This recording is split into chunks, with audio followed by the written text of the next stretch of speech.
कृष्ण नाम जो बोलता है ना उसको नजर लगती नहीं है, क्योंकि स्वयं कृष्ण ही हैं जो उनको भजने वाले, उनको बोलने वाले, उनको हृदय में धारण करने वाले को नजर कैसे लग सकती है। तो इसलिए बिल्कुल आप चिंता मत करना हमारी, आप लोग तो कथा सुनो। नवधा भक्ति। वर्षों से इस विषय को लेकर के कितने प्रवचन होते आए हैं और सदा चलते रहेंगे, पर परिवर्तन की स्थिति का अनुभव नहीं होता, क्योंकि हम श्रवण तो करते हैं लेकिन बाकी की जो भक्तियां हैं उसमें हमारी स्थिति कम रह पाती है। सबसे बड़ी बात है जीवन में लागू नहीं करते हम। मतलब हमारी भक्ति कैसी है पता है? कोई मरीज डॉक्टर के पास गया और उसने अपना रोग बताया, तो डॉक्टर ने उसको औषधि दी, औषधि का नियम बताया, सुबह पाना है, भोजन के बाद पाना है, रात्रि सोने से पहले पाना है, दूध से पाना, शहद से पाना है, गर्म पानी से लेना, आदि आदि सब। व्यक्ति क्या कर रहा है? औषधि तो ले रहा है लेकिन फिर भी उसका रोग ठीक नहीं होता। तब डॉक्टर क्या कहता है? बोले भाई तू एक बात बता, 3 महीना से दवाई ले रहा, तेरा रोग दूर क्यों नहीं होता? बोले पता नहीं महाराज, मैं तो जैसा आपने बताया वैसा ही लेता हूं। तो डॉक्टर कहते हैं कि अच्छा तो तुम औषधि ले रहे हो, ये बताओ परहेज करते हो कि नहीं? महाराज जी परहेज क्या करना है? बोले क्या खाते पीते? बोले कचौड़ी खाते हैं, गुलाब जामुन उड़ाते हैं, रसगुल्ला खींचते हैं, रात में पराठा खा के सोते हैं, आलू की बढ़िया लपटेमा सब्जी बनवाते हैं, आदि आदि। डॉक्टर चरण छुएगा, बोले भैया तू कितनी भी औषधि ले, परहेज नहीं करोगे तो फिर स्वस्थ कैसे होगे? आज एक बात है कि आज लोग भक्ति तो करते हैं, नाम जप तो करते हैं, तिलक भी लगाते हैं, कंठी भी पहनते हैं, लेकिन परहेज नहीं करते। परहेज नहीं है। कई परहेज हैं। हम प्रयास करेंगे कि इन 3 दिन के प्रसंग में नवदा भक्ति के 3 प्रथम भक्ति पर चर्चा करें और साथ में परहेज भी बताएं। उसका परहेज क्या है? श्रवण भक्ति में परहेज क्या है? कीर्तन भक्ति में परहेज क्या है? और स्मरण भक्ति में परहेज क्या है? बाकी के फिर आगे के परहेज महाराज जी और मलुक पीठ वाले महाराज जी वो बताएंगे उसमें परहेज क्या है। हम तो 3 बता के जाएंगे। तो भक्ति का स्वरूप और उसका परहेज, जैसे एक बहुत विशिष्ट परहेज है जो 9 की 9 भक्तियों में चलेगा, और वो सूरदास जी महाराज कहते हैं तजोरे मन हरि विमुखन को संग, तजोरे मन हरि विमुखन को संग। दोहराइए साथ में, तजोरे मन हरि विमुखन को संग, तजोरे मन हरि विमुखन को संग। जाके संग कुमति उपजत है, जाके संग कुमति उपजत है, पड़त भजन में भंग हो, पड़त भजन में भंग। तजोरे मन हरि विमुखन को संग, तजोरे मन हरि विमुखन को संग। ये एक ऐसा परहेज है जो 9 की 9 भक्तियों में आपको करना है। श्रवण, कीर्तन, स्मरण, पाद सेवन, अर्चन, वंदन, सख्य, आत्मनिवेदन, सब में ये तो सर्वोपरि परहेज है। कई बार ऐसा होता है कि एक व्यक्ति हमारे साथ ऐसा रहता है जो भगवत विमुख है, और हम उसका संग केवल इसलिए करते हैं क्योंकि हमारा उससे कोई फायदा हो रहा है, हमारा उससे कोई भाव बनता है। जैसे कई वैष्णव बालक ऐसे होते हैं तिलक लगाते हैं नित्य, सब लोग इधर देखो ध्यान से सुनो, नित्य तिलक लगाते हैं, लेकिन जैसे ही कोई प्रसंग आता है उत्सव का या कोई विवाह का, कोई पार्टी हो कहीं हो, तो वो नहीं लगा के जाते। क्यों? और उनके मन में भाव क्या आता है कि वो हमसे पूछेंगे, वो हमको टोकेंगे, वो हमको, अरे तो ऐसों के बीच में जाना ही क्यों है जो आपके तिलक के प्रति ऐसी भावना रखें, आपकी कंठी के प्रति ऐसी भावना रखें। महाराज हम एक बात सुनिएगा, महाराज जी का 50वां विरक्त महोत्सव है, हमारा विरक्त महोत्सव आज से प्रारंभ हो रहा है, आप सब लोगों का, हमारा सबका। हम वो सब तो नहीं त्याग सकते जो हमारे महापुरुषों ने त्यागा है, परंतु इतना भी अगर त्याग करें कि जो हरि विमुख है उसका संग नहीं करना, तो किसी विरक्त से आप भी कम नहीं हो, क्योंकि आप एक ऐसे का त्याग करते हैं जो हरि विमुख नहीं। तजोरे मन हरि विमुखन को संग। उस सभा में नहीं जाना, हो सकता है आपको घाटा होगा उससे, हो सकता है आपकी बढ़ोतरी, आपकी कमाई में, आपकी उपलब्धियों में उससे कमी घट रही हो, कमी आ रही हो, लेकिन हाँ एक बात याद रखिएगा, संसारी उपलब्धियों में कमी हो सकती है, लेकिन भगवत भजन में कमी नहीं होगी। भगवत भजन बढ़ेगा, प्रेम बढ़ेगा। भक्तिमती मीराबाई कैसी निडर, कैसी, उनको कोई लज्जा नहीं होती थी कि कोई भगवत विमुख स्थान है, कोई भगवत व्यक्ति है या भगवत विमुख कुछ क्रिया होती थी तो उसको नकारने में, त्यागने में मीराबाई को कोई चिंता नहीं होती थी। इसीलिए ठाकुर जी मिले। अरे किसी भक्त को उठा के देख लीजिए, भगवत विमुखों का त्याग ही भगवत प्राप्ति कराता है, क्योंकि संसार की उपलब्धियां भगवत विमुखों से ही मिलती हैं, और जब उनका त्याग किया जाता है तो संसार की उपलब्धियां तो छूटती हैं, पर ठाकुर जी मिलते हैं। इसलिए जाके संग कुमति उपजत है, जिसके संग से कभी क्रोध का वर्धन हुआ था, जिसके संग से कभी काम का वर्धन हुआ था, जिसके संग से किसी दोष का वर्धन हुआ था, वो चाहे कितना भी सामीप्य का क्यों ना हो, उसका त्याग करो। अब एक बात और,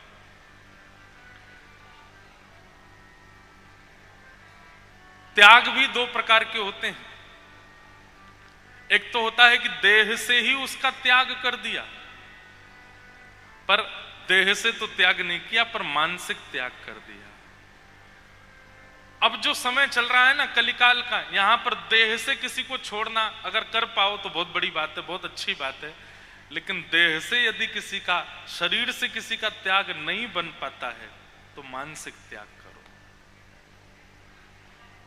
महाप्रभु जगन्नाथ जी के परम भक्त हुए श्री अंगद जी महाराज, सब लोग इधर देखो, इधर देखो, कथा सुनो। पीछे वाले आएंगे, चिल्लाएंगे, आपके ऊपर चढ़ेंगे, पर आप कथा सुनो।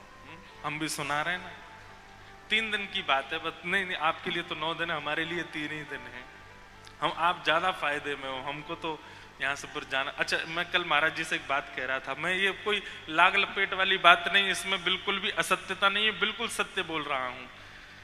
कहीं भी कथा करने जाते हैं तो वक्ता की प्रतीक्षा पूरा नगर करता है। जैसे हम कहीं कथा करने जाते हैं, लोग बात कहते हैं महाराज जी हम तो 6 महीना से प्रतीक्षा कर रहे थे, हमको तो जब से पता चला हम तब से प्रतीक्षा कर रहे थे। पर वक्ता प्रतीक्षा नहीं करता इतनी, क्योंकि उसकी तो लगातार कथाएं होती है ना, तो उसको आज यहाँ कथा हुई, कल वहां है, उसकी इतनी प्रतीक्षा नहीं होती। पर जोधपुर आने की हमको बड़ी प्रतीक्षा थी। जिस दिन से महाराज जी ने बोला ना कि आपको यहाँ आना है, तो पहले तो हमारा आने का बन ही नहीं पा रहा था, तो मैं इतना उदास हो गया कि कैसे जोधपुर पहुंचे।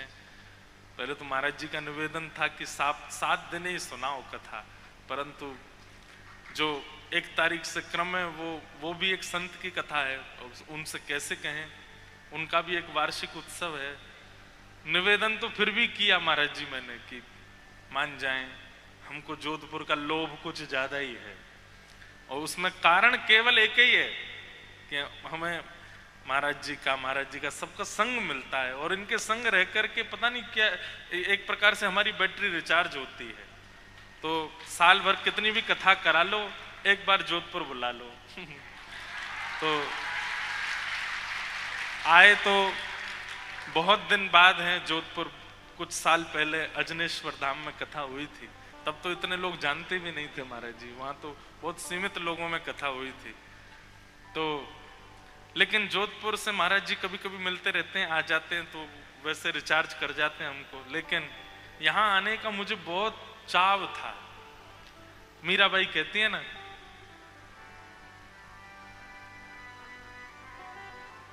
मिलवे को मोहे चाव घनेरो, कब देखूं मुख तोरा, कब देखूं मुख तोरा। गोविंद कबहू मिले पिया मोरा, गोविंद कबहू मिले पिया मोरा।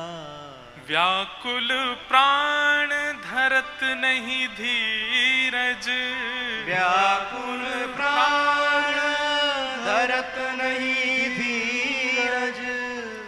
व्याकुल प्राण धरत नहीं धीरज, व्याकुल प्राण धरत नहीं धीरज। राखूं नैना नेहा, राखूं नैना नेरा। मीरा के प्रभु गिरधर नागर, मीरा के प्रभु गिरधर नागर। ताप तपन बहु तोरा, ताप तपन बहु तोरा। गोविंद कबहू मिले पिया मोरा, गोविंद कबहू मिले पिया। व्यास मंच से बैठ के बोलूं तो मेरी बात कोई निरर्थक नहीं होगी, ये बात सत्य है। लेकिन कई बार जैसी व्याकुलता राधा रमण जी के दर्शन की है, जैसी व्याकुलता श्रीनाथ जी के दर्शन की है, जैसी व्याकुलता श्री जगन्नाथ जी के दर्शन की है, जैसी व्याकुलता रणछोड़ राय श्री द्वारिकाधीश के दर्शन की है, वैसी व्याकुलता यदि किसी हरिजन के दर्शन की हो जाए तो समझ जाओ ठाकुर जी और जल्दी मिलेंगे। वो व्याकुलता चित्त में आनी चाहिए कि हम कब पहुंचे, कब वो महापुरुष हमको दिख जाएं। उनके दर्शन की व्याकुलता। तो वैसे ही हम व्याकुल थे यहाँ आने को, महाराज जी से मिलने को, हमारे महाराज जी के दर्शन करने को। और यहाँ आकर के ऐसा मतलब आपके संग मिलकर के इतना आनंद होता है, ना तो निद्रा की स्थिति रहती, ना तो नींद ज्यादा आती, ना भूख ज्यादा लगती, ना कहीं जाने का मन होता, बस बैठे रहें, चर्चा चलती रहे, आनंद होता रहे, यही सुख मिलता है। तो यहाँ आने के लिए तो व्याकुल मेरा चित्त भी था, मेरा हृदय भी था। तो आप सब ज्यादा फायदे में हो कि 9 दिन का आपको ये संग मिल रहा है, इसमें एक दिन भी छोड़िएगा नहीं। खूब संख्या में आइएगा, खूब आनंद लीजिएगा, खूब संतों के दर्शन कीजिएगा। और जितने संत आपकी दृष्टि में आते जाएं उतनी नंबर चढ़ा दीजिएगा। इतने और हो गए हमारे, इतने दर्शन हो गए, और रोज की स्मृति का वो क्रम बना लीजिए। तो सबसे पहला परहेज क्या है? तजोरे मन हरि विमुखन को संग। जो हरि विमुख करते हैं, जिनके वजह से चित्त में दोष उत्पन्न होता है, उनका त्याग करो। और देह से नहीं त्याग कर सकते, शारीरिक त्याग नहीं कर सकते, तो मानसिक त्याग करो, मन से छोड़ो। मन से त्याग का मतलब क्या होता है? हमारे महाप्रभु जगन्नाथ जी के मैं चरित्र सुना रहा था कई बार कथाओं में, आपने सुना भी होगा। अंगद जी महाराज का चरित्र आता है।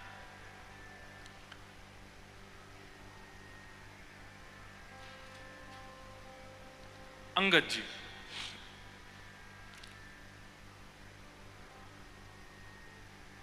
अपनी पत्नी से बहुत प्रेम करते थे, पर ठाकुर जी के प्रति कोई भाव नहीं था। उनकी पत्नी अंगद जी से ब्याह करी तो ये शर्त रखी थी कि भाई आप जैसे चाहे जीवन जिए, पर मेरी भक्ति में आप विघ्न मत डालिएगा। तो अंगद जी बोले, देवी तुम मुझे इतने प्रिय हो, तुम चाहे कथा सुनो, कीर्तन करो, सत्संग करो, जो तुम्हारा मन हो वो करो। सब लोग इधर देखना, हाँ ध्यान से सुनना। तो मैं देखूं तो आपका देखना जरूरी नहीं है। महाराज जी कहाँ देख रहे हैं, कौन आया, आप मत देखो, आप तो यहीं देखो। अंगद जी की पत्नी ने कहा कि देखिए आप चाहे जो कीजिए पर मेरी भक्ति में विघ्न मत डालिएगा। अंगद जी इतना प्रेम करते थे अपनी पत्नी से, बोले देवी तुम चाहे कथा सुनो, कीर्तन सुनो, तुम जो चाहो वो करो, हम तुमको कभी नहीं रोकेंगे, पर हमसे मत कहना कि तुम भी सुनो। पत्नी भी कभी पति से नहीं बोलती थी कि आप चलिए कथा में सत्संग कीजिए। वो अपना राजपाट संभालते थे, एक राजा के यहाँ पर मंत्री थे, सब अपना देखते थे। वो पत्नी रोज कथा सुनना, कीर्तन में जाना सब करती थी। एकादशी का दिन तो एक महापुरुष थे, उन्होंने ऐसा नियम बनाया कि हर एकादशी को किसी वैष्णव के घर पर ही सत्संग होता था, और उसमें वैष्णवों की लाइन लग जाती थी कि अगला हमें कौन सी एकादशी मिलेगी। तो अंगद जी की पत्नी भी सोचती तो थी कि सबके यहाँ संत जन जाते हैं, कभी ऐसा अवसर मिले मेरे घर भी सत्संग हो, संत जन पधारें। मुझे तो याद नहीं है पर महाराज जी से सुना है मैंने, वारी जाऊं रे बलिहारी जाऊं रे, वारी जाऊं रे, मुझे आता नहीं भाई बजाना नहीं, ना कटेगी। मारा सदगुरु आंगन आया बलिहारी जाऊं रे, मारा सदगुरु आंगन आया। ऐसे ही है ना महाराज जी, पूरा तो आप सबको याद है, आप ही गा देना मैं सुन लूंगा। पर ये चाव होता है, ये भक्ति की एक स्थिति है कि किसी महापुरुष को देख करके आपके चित्त में ये भाव आता है। भले ही वो महापुरुष आ नहीं पाते हो, उनसे हट नहीं करना चाहिए, वो नहीं आ पाए वो उनकी इच्छा है। वो जब आपका ऐसा भाव होगा, आपके ठाकुर जी चाहेंगे तो वो आएंगे, चाहे जैसे भी आए, पर आपको हट नहीं करना चाहिए। इच्छा रखनी चाहिए, हट नहीं करना चाहिए। कई लोग हट करते हैं। एक जगह महाराज जी अभी कथा थी तो वहां के एक वैष्णव आए, महाराज जी मेरे घर आओ। मैंने कहा हम कैसे आए, सब जगह का बन गया क्रम, यहाँ जाना वहां जाना, गौशाला।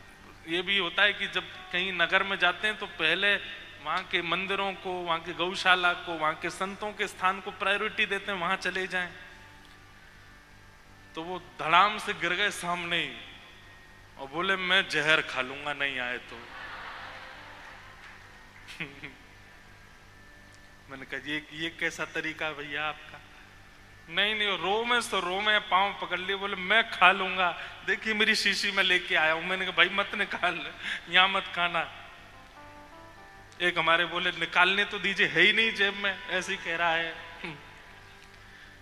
हट नहीं करना चाहिए, इच्छा रखनी चाहिए, भाव रखना चाहिए, खूब व्याकुल होना चाहिए कि हमारे घर महापुरुष पधारे हैं, पर हट नहीं करना चाहिए। उनके पीछे पड़ जाएं, निवेदन कर दो, फिर उनकी इच्छा। हाँ, समय समय पर निवेदन करो, आपकी स्वेच्छा, आप जब अनुकूल लगे आइएगा, पर हट नहीं। तो अंगद जी की पत्नी को भी मन में हुआ कि मेरे घर भी संत महापुरुष पधारे, सत्संग हो, आनंद होगा। संतों से निवेदन किया तो संतों ने कहा ठीक है, तो अगले महीने की उस एकादशी पर हम आपके यहाँ आएंगे। वो तो इतनी प्रसन्न हो गई, अभी से लग गई तैयारियों में। अंगद जी सुबह चले जाते थे, शाम को आते थे लौट करके। वो एकादशी का दिन आया, खूब सारे संत पधारे, वैष्णव पधारे, कथा कीर्तन चल रहा है। घर का वातावरण किसी तीर्थ से कम नहीं लग रहा था। और अंगद जी की पत्नी इतनी भाव में आ गई, वो तो जब से संत आए तब से रो ही रही है, उसके नेत्र सजल हो रहे, उसको लग रहा साक्षात ठाकुर जी मेरे यहां आ गए। तभी अंगद जी का आगमन होता है। अंगद जी ने आकर के देखा, उछल उछल करके वैष्णव कीर्तन में नृत्य कर रहे हैं और महापुरुष बैठ करके बढ़िया कीर्तन सुना रहे हैं और खूब सारे संत महापुरुष सब बैठे हैं, कुछ प्रसादी सिद्ध कर रहे हैं, कुछ ठाकुर जी का श्रृंगार कर रहे हैं और सब चल रहा क्रम, पूरा घर का रूपरेखा ही बदल गई। अंगद जी ने आकर के तुरंत वहां चिल्लाना शुरू कर दिया और जाकर के महाराज 2-3 चीजें फेंक दी, क्रोध में भर गए, बोले तुमने अपना आश्रम समझ रखा है, मेरा घर है, ये क्या यहाँ पर ये ताम तंबूरा बजा रहे हो, उछल उछल के नाच रहे हो, अपने आश्रमों में कीजिए ये सब जाकर के, नदियों के किनारे इतने बड़े बड़े घाट बने वहां कीजिए जाकर के, ये मेरा घर ही मिला था तुम सबको ये करने के लिए। धीरे धीरे वैष्णव क्षमा मांग करके वहां से जाने लगे। अंगद जी की पत्नी दूर खड़ी देख रही थी, बार बार जाके ऐसे तो मत कीजिए, इस प्रकार का व्यवहार तो मत कीजिए। पत्नी शांत हो गई। वैष्णव का ये स्वभाव होता है, वो विवाद से बचेगा, विवाद में नहीं पड़ता। कई लोगों की ऐसी रुचि होती है महाराज जी, जैसे विवाद कहीं हो जाता है ना, 2 लोग लड़ जाएं यहाँ पे, तो वो उठ के पहले भागेगा सुनने के लिए क्या चल रहा है, और फिर उसमें किसने कितना किसको कहा क्या, वो निर्णय अपने मन में कर लेता है, इसमें तो 2 मुक्का मारने चाहिए, नहीं मारे तो तेने तो तेरी जगह में होता है, ऐसा करता। विवाद में बहुत रुचि होती कई लोगों की, पर वैष्णव का स्वरूप कैसा, कोई उससे विवाद भी करता है ना, वो अपनी हार मान करके भैया तुमको जो उचित लगता हो वो करो, तुमको जीत चाहिए जीत लो, तुमको प्रॉपर्टी चाहिए ले जाओ, तुमको धन चाहिए ले जाओ, हमको अकेला छोड़ो। विवाद में पड़ता नहीं। अंगद जी की पत्नी शांत हो गई। जब सब महापुरुष वहां से चले गए, सब कुछ शांत हो गया, एक रात्रि तक कोई वार्ता नहीं हुई। दूसरे दिन अंगद जी तो बिल्कुल सहज भाव में अपनी पत्नी के पास गए, देवी आज बाल भोग नहीं पवाया। पत्नी ने मुख ढक लिया, बाल भोग लेकर के आई, पधरा दिया। आज तक कभी मुख ढका देखा नहीं था उसका। पूरा दिन हो गया पूछते पूछते, पर वो शांत मौन हो चुकी थी। रात्रि में पूछने लगा, आप ये कैसा व्यवहार कर रही हो, ऐसा मुख क्यों ढक लिया तुमने? बोले देखिए विवाह तो आपसे हुआ मेरा, 7 फेरे आपके साथ लिए मैंने, मेरे पिता ने कन्यादान आपके हाथ में किया मेरा, उसका निर्वहन तो मैं करूंगी कि मैं अपना पातिव्रत धर्म निभाऊंगी। आपको भोजन पवाना है, आपकी जो जो उपयोगिता उनकी पूर्ति करना, ये मेरा धर्म है, वो मैं करूंगी। पर क्योंकि आपने एक वैष्णवों का अपराध किया है, इसलिए एक नियम तो मैं धारण करूंगी, और वो ये कि अब जीवन में आपको अपना मुख नहीं दिखाऊंगा। जब जब मेरे सामने आप आएंगे घूंघट कर लूंगी, आपको छोड़ के जाने वाली नहीं हूं, मैं रहूंगी साथ में, सब करूंगी, अपना पातिव्रत धर्म निभाऊंगी। लेकिन इसी को कहते हैं देह से त्याग ना करना, मन से त्याग देना। अंगद जी बोले देवी ऐसा मत करो, मैं तो तुमसे बहुत प्रेम करता हूं, तुम जानती हो। बोले मुझसे प्रेम करते हैं, पर हरिजनों से आपका प्रेम नहीं है, तो फिर मुझसे प्रेम करने का कोई अभिप्राय नहीं। जिसको हरिजन प्रिय नहीं लगते, हरि के दास प्रिय नहीं लगते, वो मुझे कैसे प्रिय लग सकता है? लेकिन मेरा दुर्भाग्य कि ब्याह तो हो गया मेरा, अब रहूंगी आपके साथ, पर मुख नहीं दिखाऊंगी। और आपसे प्रार्थना, आप जो कहेंगे वैसा नियम होगा। आप कहेंगे कथा में नहीं जाना, तो वो भी बंद कर दूंगी, पर मेरे को इसके लिए हट मत कीजिएगा कि अपना मुख दिखाओ, ये मेरा नियम है। अंगद जी तो इतने व्याकुल हो गए, अब क्या करूं। खूब मनोहार किए, हंसती भी है, बात भी करती, पर मुख नहीं दिखाती अपना।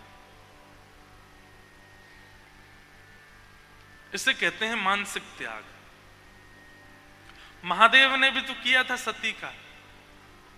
जब राम जी की परीक्षा लेकर के सती आई, तो आसन उठा करके सन्मुख रख दिया बगल की जगह, कि अब इधर विराजने की आपका अधिकार अब समाप्त हो गया, अब तो सन्मुख बैठो आप। महादेव ने भी कोई पूरा त्याग देह से त्याग कर दिया, वैसा नहीं, मानसिक त्याग किया। और उस त्याग का ये फल मिला। अंगद जी इतने परेशान रहने लगे, इतने दुखी हो गए, बोले क्या करें, अब पत्नी का मुख ही नहीं दिखता है। एक दिन जा रहे थे घोड़े पर बैठ करके, ऐसी कथा चल रही थी, सब लोग बैठ के सुन रहे थे, व्यास जी कथा सुना रहे थे। अंगद जी महाराज बोले ये कथा ही आई थी मेरे जीवन में, इसी ने ही मेरा घर पूरा। तब कथामृतम तप्त जीवनम, कई महापुरुष इसका अर्थ ऐसा लगाते, तप्त जीवनम। हे ठाकुर जी आपकी कथा जो है वो जीवन को तपा देती है, लेकिन इसका वास्तविक अर्थ यह है कि जीवन के जितने ताप हैं वो आपकी कथा से दूर हो जाते हैं। जाके बैठ के बोले सुनू तो सही, ऐसा क्या है इस कथा में जिसके लिए पत्नी ने मेरा त्याग कर दिया। जैसे अंगद जी कथा में जाके बैठे, ध्यान पूर्वक सुनने लगे एक एक शब्द को, नेत्र बंद हो गए, ऐसी अनुभूति होने लगी जैसे मानो कितना सुख, कितना आनंद, कितना रस, अपनी सारी आपत्ति विपत्ति सब भूल गए। ठाकुर जी की मधुर लीला सुनते सुनते भाव में चले गए श्री अंगद जी महाराज। जैसी कथा विश्राम हुई, आरती होने लगी, अंगद जी उठ करके व्याकुल हो गए, पूछने लगे भैया ये क्या हुआ, सब खड़े क्यों हो गए? बोले कथा विश्राम हो गई। विश्राम हो गई? बोले हाँ। कथा सुनने का असली अर्थ यही है कि विश्राम हो जाए और आप व्याकुल हो जाओ। बोले हो गई कथा? अंगद जी बोले अब कब होगी? बोले अब तो आज 7वां दिन था, कथा विश्राम हो गई, अब तो पास के गांव में कथा होगी महाराज जी की। अंगद जी ने पता पूछ लिया, अगले दिन वहां पहुंच गए, वहां कथा सुनने लगे। 7 दिन वहां कथा सुनने के बाद में अब अगला पता पूछा, अब अगली कथा कहां? बोले उधर के शहर में, तो वहां पहुंच गए, वहां जाके सुनने लगे। धीरे धीरे ऐसी स्थिति हो गई, पहले तो अंगद जी घर आके जिद करते थे पत्नी से कि मुख दिखाओ, पर अब अंगद जी को भी कोई चिंता नहीं, चुपचाप आते, प्रसाद पाते, सो जाते। कुछ दिनों के बाद वही कथा फिर से अंगद जी के नगर में हुई। अंगद जी कथा सुनने गए, जैसे ही एक भाव में कीर्तन किया व्यास जी ने, तो सब 2-4 लोग उठ के नृत्य करने लगे। अंगद जी महाराज खड़े हो गए, नेत्रों से अविरल अश्रुधार और ऊर्ध्वबाहु होकर के जब कीर्तन में नृत्य करने लगे, सब देखने लगे उनको। तभी वहीं आगे बैठी थी अंगद जी की पत्नी। दोनों को ही नहीं पता था कि कथा सुनते हैं दोनों। अंगद जी को तो पता था कि पत्नी जाती है, पर पत्नी को नहीं पता था कि अंगद जी को भी चाव लगा है कथा सुनने का। तो जब कोई नृत्य करता है, सबकी दृष्टि पड़ती है ना, तो अंगद जी की पत्नी ने ऐसे देखा कौन नृत्य कर रहा है, और जैसे ही देखा ये मेरी आंखों को कोई धोखा हुआ है या मुझे कुछ और दिख रहा है, ये तो अंगद जी लग रहे हैं। उसने थोड़ा और पास जाकर के घूंघट करके जब देखा, तो भाव आवेश की मुद्रा में और महाराज अविरल अश्रुधार और ऐसा नृत्य कर रहे थे श्री अंगद जी महाराज। पत्नी समझ गई ये एक दिन की कथा से नहीं हो सकता, और ये आडंबर भी नहीं हो सकता कि मुझे रिझाने के लिए कर रहे हो। समझ गए। तहकीकात की 2-4 लोगों से पूछा कि ये कौन है? बोले अरे ये तो बड़े अच्छे भक्त हैं, हर कथा में पहुंचते हैं। पत्नी बोली तभी मैं कहूं, रात्रि में आजकल बहुत विलंब से आते हैं, मैं भी पूछती नहीं थी, लेकिन ये कथा सुनने जाते हैं। आज अंगद जी की पत्नी घर पहुंची, पूरा घर सजाया, सुंदर दिए लगाए, बाहर चौका किया, उस पर रंगोली बनाई, बढ़िया सुंदर घर में सामग्री आदि सिद्ध करके सब तैयार किया। अंगद जी महाराज जैसे ही आए, पत्नी घूंघट ऊपर करके खड़ी थी द्वार पे, हाथ में आरती का थाल लेके। तो अंगद जी दूर से ही बोल पड़े, देवी तुमने आज घूंघट नहीं किया, मैंने नीचे नजर कर लिया, घूंघट कर लो मैं तब आऊं। अंगद जी की पत्नी बोली अब घूंघट की आवश्यकता नहीं। क्यों? बोले मुख तब मोड़ा था जब आप हरि विमुख थे, पर आप जब हरि जनों के संगी हो गए हो, तो अब आपसे मुख कैसे छुपा सकती? ये है त्याग, और ये त्याग वाला हरिजनों के, हरि विमुखों के त्याग वाला परहेज तो सबको करना है। नवदा भक्ति के एक एक परहेज अलग अलग होंगे, पर ये वाला परहेज तो 9 भक्ति में चलेगा। तजोरे मन हरि विमुख को संग। और उसके बाद पता है क्या हुआ? अंगद जी घर आए, पत्नी से बोले, पत्नी बोली अब देख लीजिए मुझे जी भर के, 9 महीना हो गए आपने हमको देखा नहीं, अब तो देख लो। अंगद जी बोले देवी अब मेरी देखने की इच्छा खत्म हो गई अब तो श्याम सुंदर से नेत्र लड़ गए हैं, अब तो कथा ने ऐसा मुख मोड़ लिया है ठाकुर जी की ओर कि अब उनकी सुंदरता के आगे कोई सुंदर नहीं लगता, अब तो केवल उनको देखने का चाव है। अंगद जी की पत्नी तो भाव विह्वल हो गई कि बोले मैंने तो ऐसी उम्मीद ही नहीं की थी कि मेरे पति कभी ऐसे हो जाएंगे। तो कभी कभी हरिजनों का इस प्रकार चतुराई से त्याग कीजिए कि उनको आभास भी हो जाए कि उन्होंने कुछ किया है और आप उनका संग भी ना छोड़ो। कभी कभी ऐसे त्याग से भी उनके चित्त में परिवर्तन आ जाता है। उनके चित्त में, जैसे एक माता जी को हम जानते हैं, उन्होंने यही अंगद जी का चरित्र सुना था कहीं पे। उनका बेटा व्यसन करता था और व्यसन छोड़ नहीं रहा था, और मुझसे बोली महाराज जी आप कहते हैं हरि विमुखों का त्याग करो, मैं अपने बेटे का त्याग कैसे करूं? मैंने कहा मैया आप जो हमने अंगद जी के चरित्र में आपको सुना उससे कुछ लगे तो आप देखो। महाराज जी उन्होंने रोटी छोड़ दी, सब्जियों पर आ गई माता जी, सब्जी खाती, और बेटे ने एक दिन पूछा, पत्नी ने भी कहा बोले माता जी रोटी नहीं खाती। बेटे ने एक दिन पूछा माँ क्या बात है आप रोटी नहीं खाती? कोई नहीं, कुछ नहीं। बेटे को बताया नहीं, छोड़ दिया बस। कई लोग होते हैं वो ढिंडोरा पीट देते पूरे नगर में, हम चप्पल छोड़ रहे हैं, हम तो पहनते ही नहीं ना, हम तो सब त्याग कर दिया हमने, पर ढिंडोरा नहीं पीट रहे। माता जी ने खाया नहीं, तो बेटे ने जाके पूछा माँ आप रोटी नहीं पाती? मुझे बता रही थी गृहिणी, क्यों नहीं पाती? लाला तुझसे 1000 बार कहा तू व्यसन छोड़ दे, तू नहीं छोड़ता, इसलिए मैंने ही अन्न का त्याग कर दिया।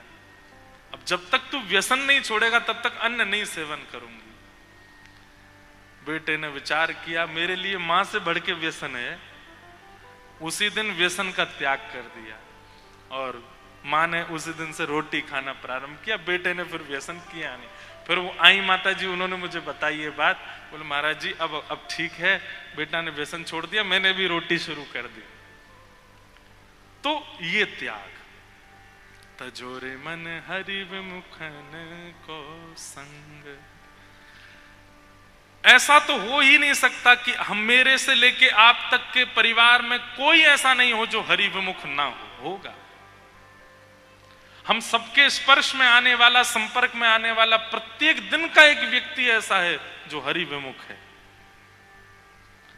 जिनसे आपका कोई काम निकलना है और उस काम से अगर आप हरि के समीप पहुंचने वाले हो तो संपर्क रखने में कोई हर्जा नहीं है। लेकिन जिससे केवल संसार का व्यवहार बढ़ने वाला है, संपत्ति बढ़ने वाली है, और वो हरि विमुख व्यक्ति है, उसका फिर भी आप त्याग नहीं कर रहे हो, तो कहीं ना कहीं भजन में विक्षेप आना प्रारंभ हो जाएगा। इसलिए ये परहेज लिख लीजिएगा, सबसे पहला हरि विमुखों का संग वो छोड़ना।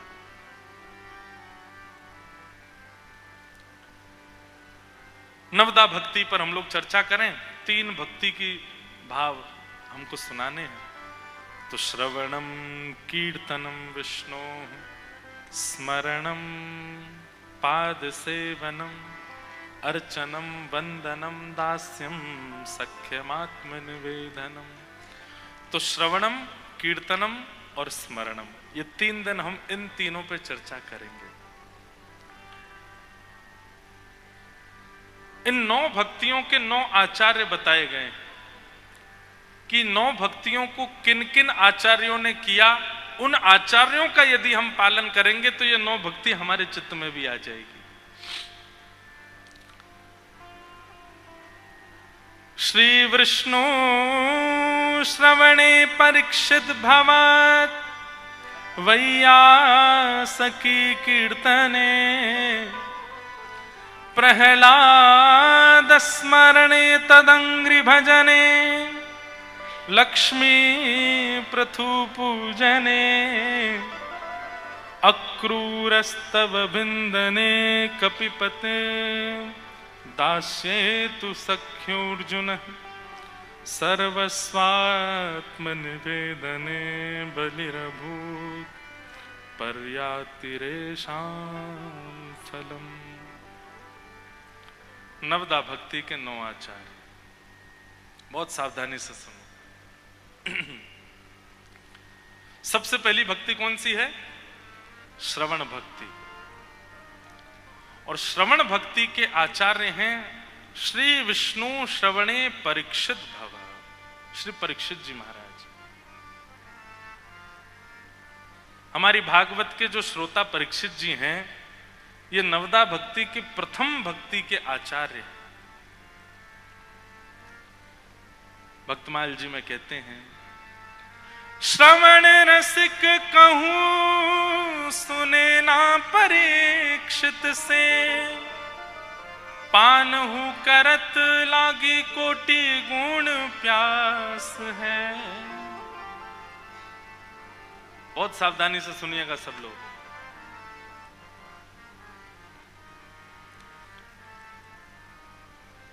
कैसे श्रोता हैं श्री परीक्षित जी महाराज?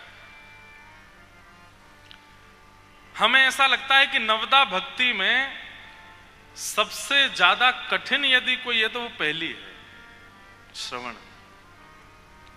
लेकिन आप कहेंगे महाराज जी, कथाओं में लाखों की तादाद में भीड़ आती है, हजारों लोग कथा सुनने आते हैं, ऐसे तापड़े में भी लोग सुनने कथा आ रहे हैं, और आप कह रहे हैं सबसे कठिन श्रवण भक्ति। आना बड़ी बात नहीं है, बैठना बड़ी बात नहीं है, सुनना भी बड़ी बात नहीं है, पर इस सुनी गई कथा को जीवन में लागू करना ये बहुत बड़ी बात है। सबके जीवन में नहीं हो पाता। परीक्षित जी महाराज के लिए कहते हैं, बोले पान हूं करट लागी कोटि गुण प्यास है।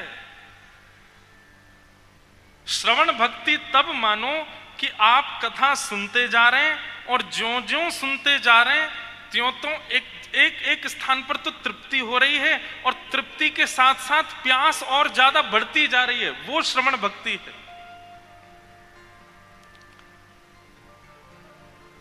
कथा सुनने के बाद में ऐसी स्थिति हो जाए, तृप्ति का अनुभव हो गया, अब बस बहुत मिल गया, हमको प्राप्त हो गया, अब पूर्णता है, ये श्रवण भक्ति नहीं है।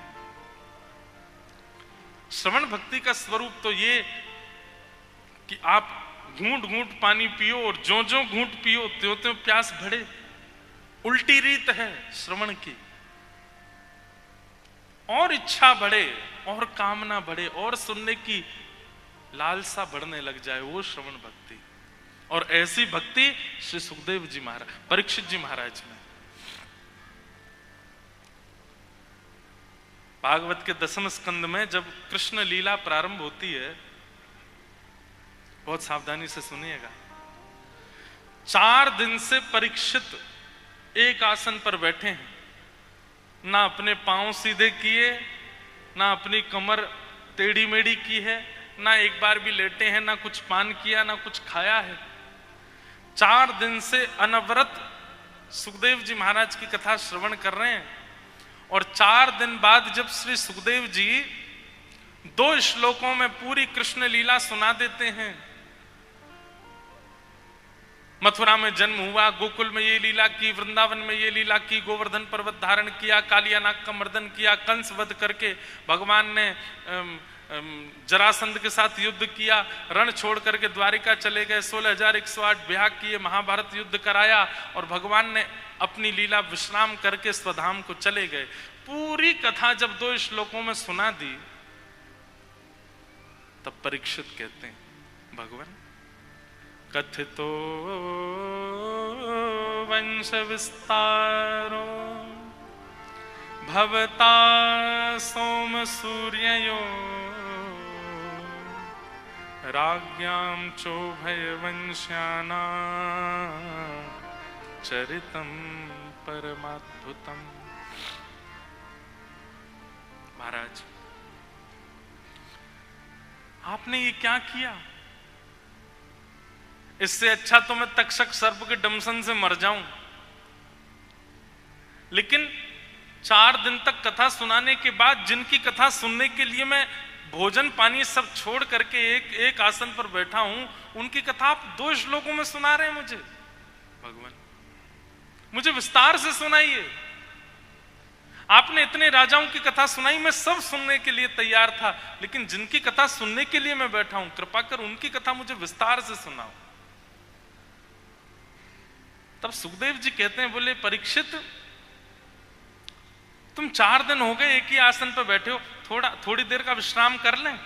तुम कुछ पा लो, थोड़ा आराम कर लो, कुछ पान करके फिर आ जाओ, फिर कथा सुना देंगे। तब परीक्षित जी महाराज इतना सुंदर उत्तर देते हैं, पिबंतम त्वन् मुखाम भोज च्युतम हरि कथामृतम। नाथ, वास्तव में मेरी भूख की पूर्ति आपकी कथा से हो रही है, मेरी प्यास की पूर्ति आपकी कथा से हो रही है, मेरा आराम आपकी कथा से हो रहा है। देह की जितनी आवश्यकताएं होती हैं, आपके एक एक शब्द में मेरी वो आवश्यकताएं पूरी हो रही हैं। मुझे भूख नहीं लगती, मुझे प्यास नहीं लगती, मुझे निद्रा नहीं है। कथा से ही मेरा सर्वस्व हो रहा है। उसी समय श्रवण भक्ति के आचार्य के रूप में परीक्षित जी का नाम लिख दिया गया। कहने का अभिप्राय, भोजन भी कथा है, पान भी कथा है, आराम भी कथा है। देह के जितने अभिमान होते हैं, वो सब अभिमान की पूर्ति हम लोग करते हैं। जैसे बैठने पर भी देह को अभिमान होने लगता, अच्छा एक ही आसन में मुझे बैठा रखा है, तो हम लोग थोड़ा थोड़ा ढीला कर देते हैं, थोड़े यूं बैठ जाते हैं, ऐसे बैठ जाते हैं। ये भी एक अभिमान है। देह हमसे कहता है, मैं तुम्हारे वश में नहीं हूं, मुझे सीधा बैठाओ, मेरे हाथ पांव टेढ़े मेढ़े करो, कभी कभी अंगड़ाइयां लेते रहा करो। अच्छा 2 घंटे हो गए कथा सुन रहे हो, पानी कौन पिलाएगा? उठ के जाते हैं फिर पानी पिलाते हैं इसको। अच्छा 3 घंटे कथा सुनी, उसके बाद प्रसाद नहीं मिला, कल से नहीं आना यहाँ कथा सुनने। यहाँ तो है प्रसाद की व्यवस्था, सब लोग प्रसाद पाके जाना, सबकी व्यवस्था है। नहीं तो कई लोगों का देह जो है वो चिंता पर कर देता है मजबूर। इतनी सुबह उठ के धूप तापड़े में कथा सुनने के, प्रसाद ही नहीं था, कल से काय को जाना? देह का अभिमान करवाता है आपसे। पानी की व्यवस्था दूर पड़ जाती, भीड़ बहुत है, कैसे उठ के जाएं? कल से यहीं से सुन लो, लाइव सुन लेना यूट्यूब पर ही। देह का अभिमान करवाता है ये सब। जहां देह का अभिमान नष्ट ही ना हुआ, वो कथा कैसी? अभी तो केवल इतना नष्ट हुआ कि आप अपने घर से यहां आ गए, कथा सुन रहे हैं और फिर चले जाएंगे। पर देह ऐसा हो जाए कि अब कथा और भगवत वार्ता के अलावा कुछ चाहिए ही नहीं। यत्र यत्र रघुनाथ कीर्तनम तत्र तत्र कृतमस्तकांजलिम वाष्पवारि परिपूर्ण लोचनम मारुतिम नमत राक्षसांतकम। श्री हनुमान जी महाराज साकेत केवल इसलिए नहीं जाते हैं क्योंकि साकेत में कथा नहीं होती। प्रभु चरित सुनवे को रसिया राम लखन सीता मन बसिया। अब आप लोग यहां बैठे हो तो सब लोग इसमें मना ही करोगे, लेकिन आपको अगर प्रलोभन दे दिया जाए कि एक स्थान पर आपको बढ़िया एसी एयर कंडीशन रूम मिलेगा, सुबह शाम जो चाहोगे पाने को मिलेगा, जैसे चाहोगे पीने को मिलेगा, सब कुछ सुविधाएं A to Z मिल जाएंगी, कुछ करने की आवश्यकता नहीं है, पड़े रहो, खाते पीते रहो, मस्त रहो। कहीं घूमने जाना, हवाई जहाज की टिकट आ जाएगी, बिजनेस क्लास में बैठ के घूमने चले जाओ, वहां जाओगे वहां बड़ी गाड़ी आएगी लेने, सब कुछ सारी व्यवस्थाएं मिलेंगी। जीवन पूरा आपका व्यवस्थाओं से युक्त हो जाएगा, लेकिन कथा नहीं मिलेगी। सब राजी हो जाओगे। अभी सब कह रहे नहीं महाराज जी हम नहीं जाएंगे, पर नहीं, सब राजी हो जाओगे। पर श्री हनुमान जी महाराज साकेत जाने से पहले हनुमान जी राम जी से कहते हैं वहां कथा होती है। राम जी कहते हैं जहां मैं प्रत्यक्ष विराजमान हूं वहां कथा क्यों सुननी तुमको? रोज आ जाना, मेरा दर्शन कर लेना। हनुमान जी कहते हैं प्रत्यक्ष में तो केवल 2 नेत्रों को आप दिखाई दोगे, पर कथा में तो रोम रोम को आप सुनाई देते हो नाथ। प्रत्यक्ष में तो केवल इन 2 को सुख मिलता है, प्रत्यक्ष में तो केवल इन 2 पुतलियों को सुख मिलता है, पर अप्रत्यक्ष में जब कथा होती है तो ऐसा लगता है मानो रोम रोम होऊं मैं तो श्रवण मयी रे। कृष्ण नाम जबते श्रवण सुनो री आली, भूली री भवन में तो बावरी भई रे।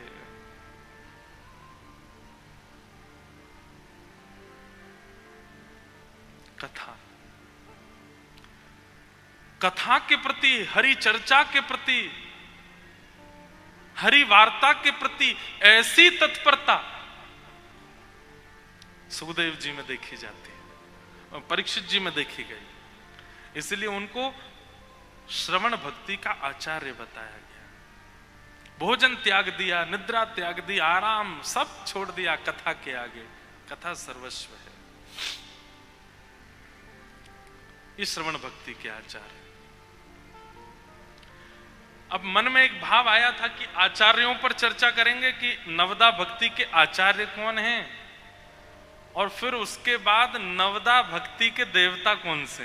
वैसे तो श्रवण कीर्तन स्मरण पाद सेवन अर्चन वंदन दास्य सख्य आत्मनिवेदन 9 भक्ति से सारे ठाकुर जी रीझते हैं, पर कुछ ठाकुर जी ऐसे हमारे धराधाम पर जिनमें एक भक्ति का लोभ ज्यादा है। जैसे भक्त गावे सब ठाकुर सुनते हैं, पर सब ठाकुरों में एक ठाकुर ऐसे हैं जो बहुत ज्यादा सुनते हैं।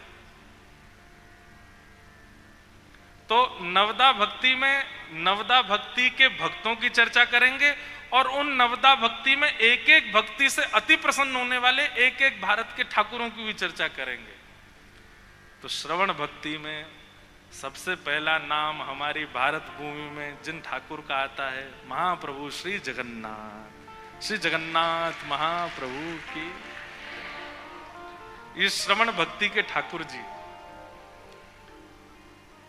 इन जैसा श्रोता नहीं है पूरे भारत में। सुनते तो सब हैं, हमारे राधारमन जी भी सुनते हैं, राधा वल्लभ जी भी सुनते हैं, बिहारी जी भी सुनते हैं, पर महाप्रभु जी का तो एक ही काम है, सुनना।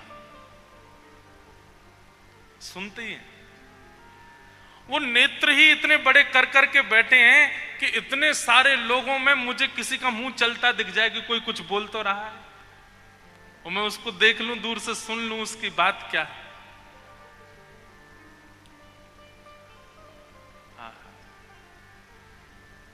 श्रित कमला कुच मंडल धृत कुंडल धृत कुंडल कलित ललित वनमाल जय जय देव हरे। ओ कलित ललित वनमाल जय जय देव हरे। आपको मुझको नहीं पता चला होगा, पर महाप्रभु जगन्नाथ जी जैसे ही श्रुत कमला कहा है, इतने में ही जोधपुर आ गए और यहां बैठ करके सुन रहे होंगे। देखो वो कोई लाली लेके आई है जगन्नाथ जी को, आ गए महाप्रभु जगन्नाथ। ये सुनने के देवता। भक्तमाल जी में वर्णन करते हैं, एक माली की बेटी वो जब जाती है बैगन तोड़ने के लिए बगीचे में, और वहां बैगन तोड़ते तोड़ते गाती है, अभिनव जलधारा सुंदर धृत मंदार धृत मंदार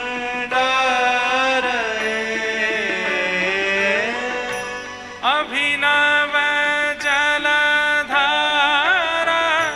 सुंदर धृत मंदार धृत मंदार श्रीमुख चंद्र चकोर जय जय देव हरे श्रीमुख चंद्र चकोर जय जय देव अरे हरे। ऐसे ठाकुर हैं महाप्रभु जगन्नाथ, साल भर तो मंदिर में बैठ के सुनते हैं, लेकिन कई ऐसे भक्त हैं जो भीतर नहीं आ पाते तो उनके लिए निकल के बाहर आ जाते हैं और रथ में बैठ के भी सुनते हैं। यहां सुनाओ, भीतर नहीं सुना पाए तो मुझे यहां सुनाओ। आहे नील शैल प्रवर मत्ता वरुण प्रवर मत्ता वरुण मुआरत नलिने बनकु कर दलना आहे नील शैला। साल वेग वो मंदिर नहीं आ पाया, उसके लिए ठाकुर जी जगन्नाथ रथ पर आ गए और रथ में बैठ करके प्रतीक्षा कर रहे हैं। लाखों करोड़ों की तादाद में वैष्णव रथ खींच रहे हैं, नंदी घोष रथ आगे बढ़ नहीं रहा है ठाकुर जी का। बलभद्र सुभद्रा जी का रथ बढ़ने लगा, आधा मार्ग पार कर गए, लेकिन महाप्रभु जगन्नाथ जी अभी भी श्री मंदिर के सामने खड़े हैं। वैष्णव जाकर के मंदिर के दैतापति राजा आदि सब जाकर के प्रार्थना करते हैं, महाप्रभु जगन्नाथ कोई अपराध हुआ हमसे, आपका रथ आगे क्यों नहीं बढ़ रहा है। महाप्रभु जी आज्ञा करते हैं, अपने घर की छत पर कोसों दूर खड़े होकर के एक भक्त मुझे पुकार रहा है, गा रहा है, और वो मेरे दर्शन नहीं कर पाया आज तक।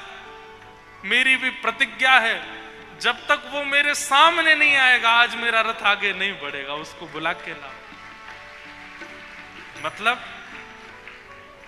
आप करोड़ों का खर्चा कर दीजिए, महाप्रभु जगन्नाथ केवल वाणी से ही रीझेंगे। वो वाणी के श्रवण भक्ति के आचार्य यदि परीक्षित जी हैं तो श्रवण भक्ति के ठाकुर जी हमारे महाप्रभु जगन्नाथ हैं।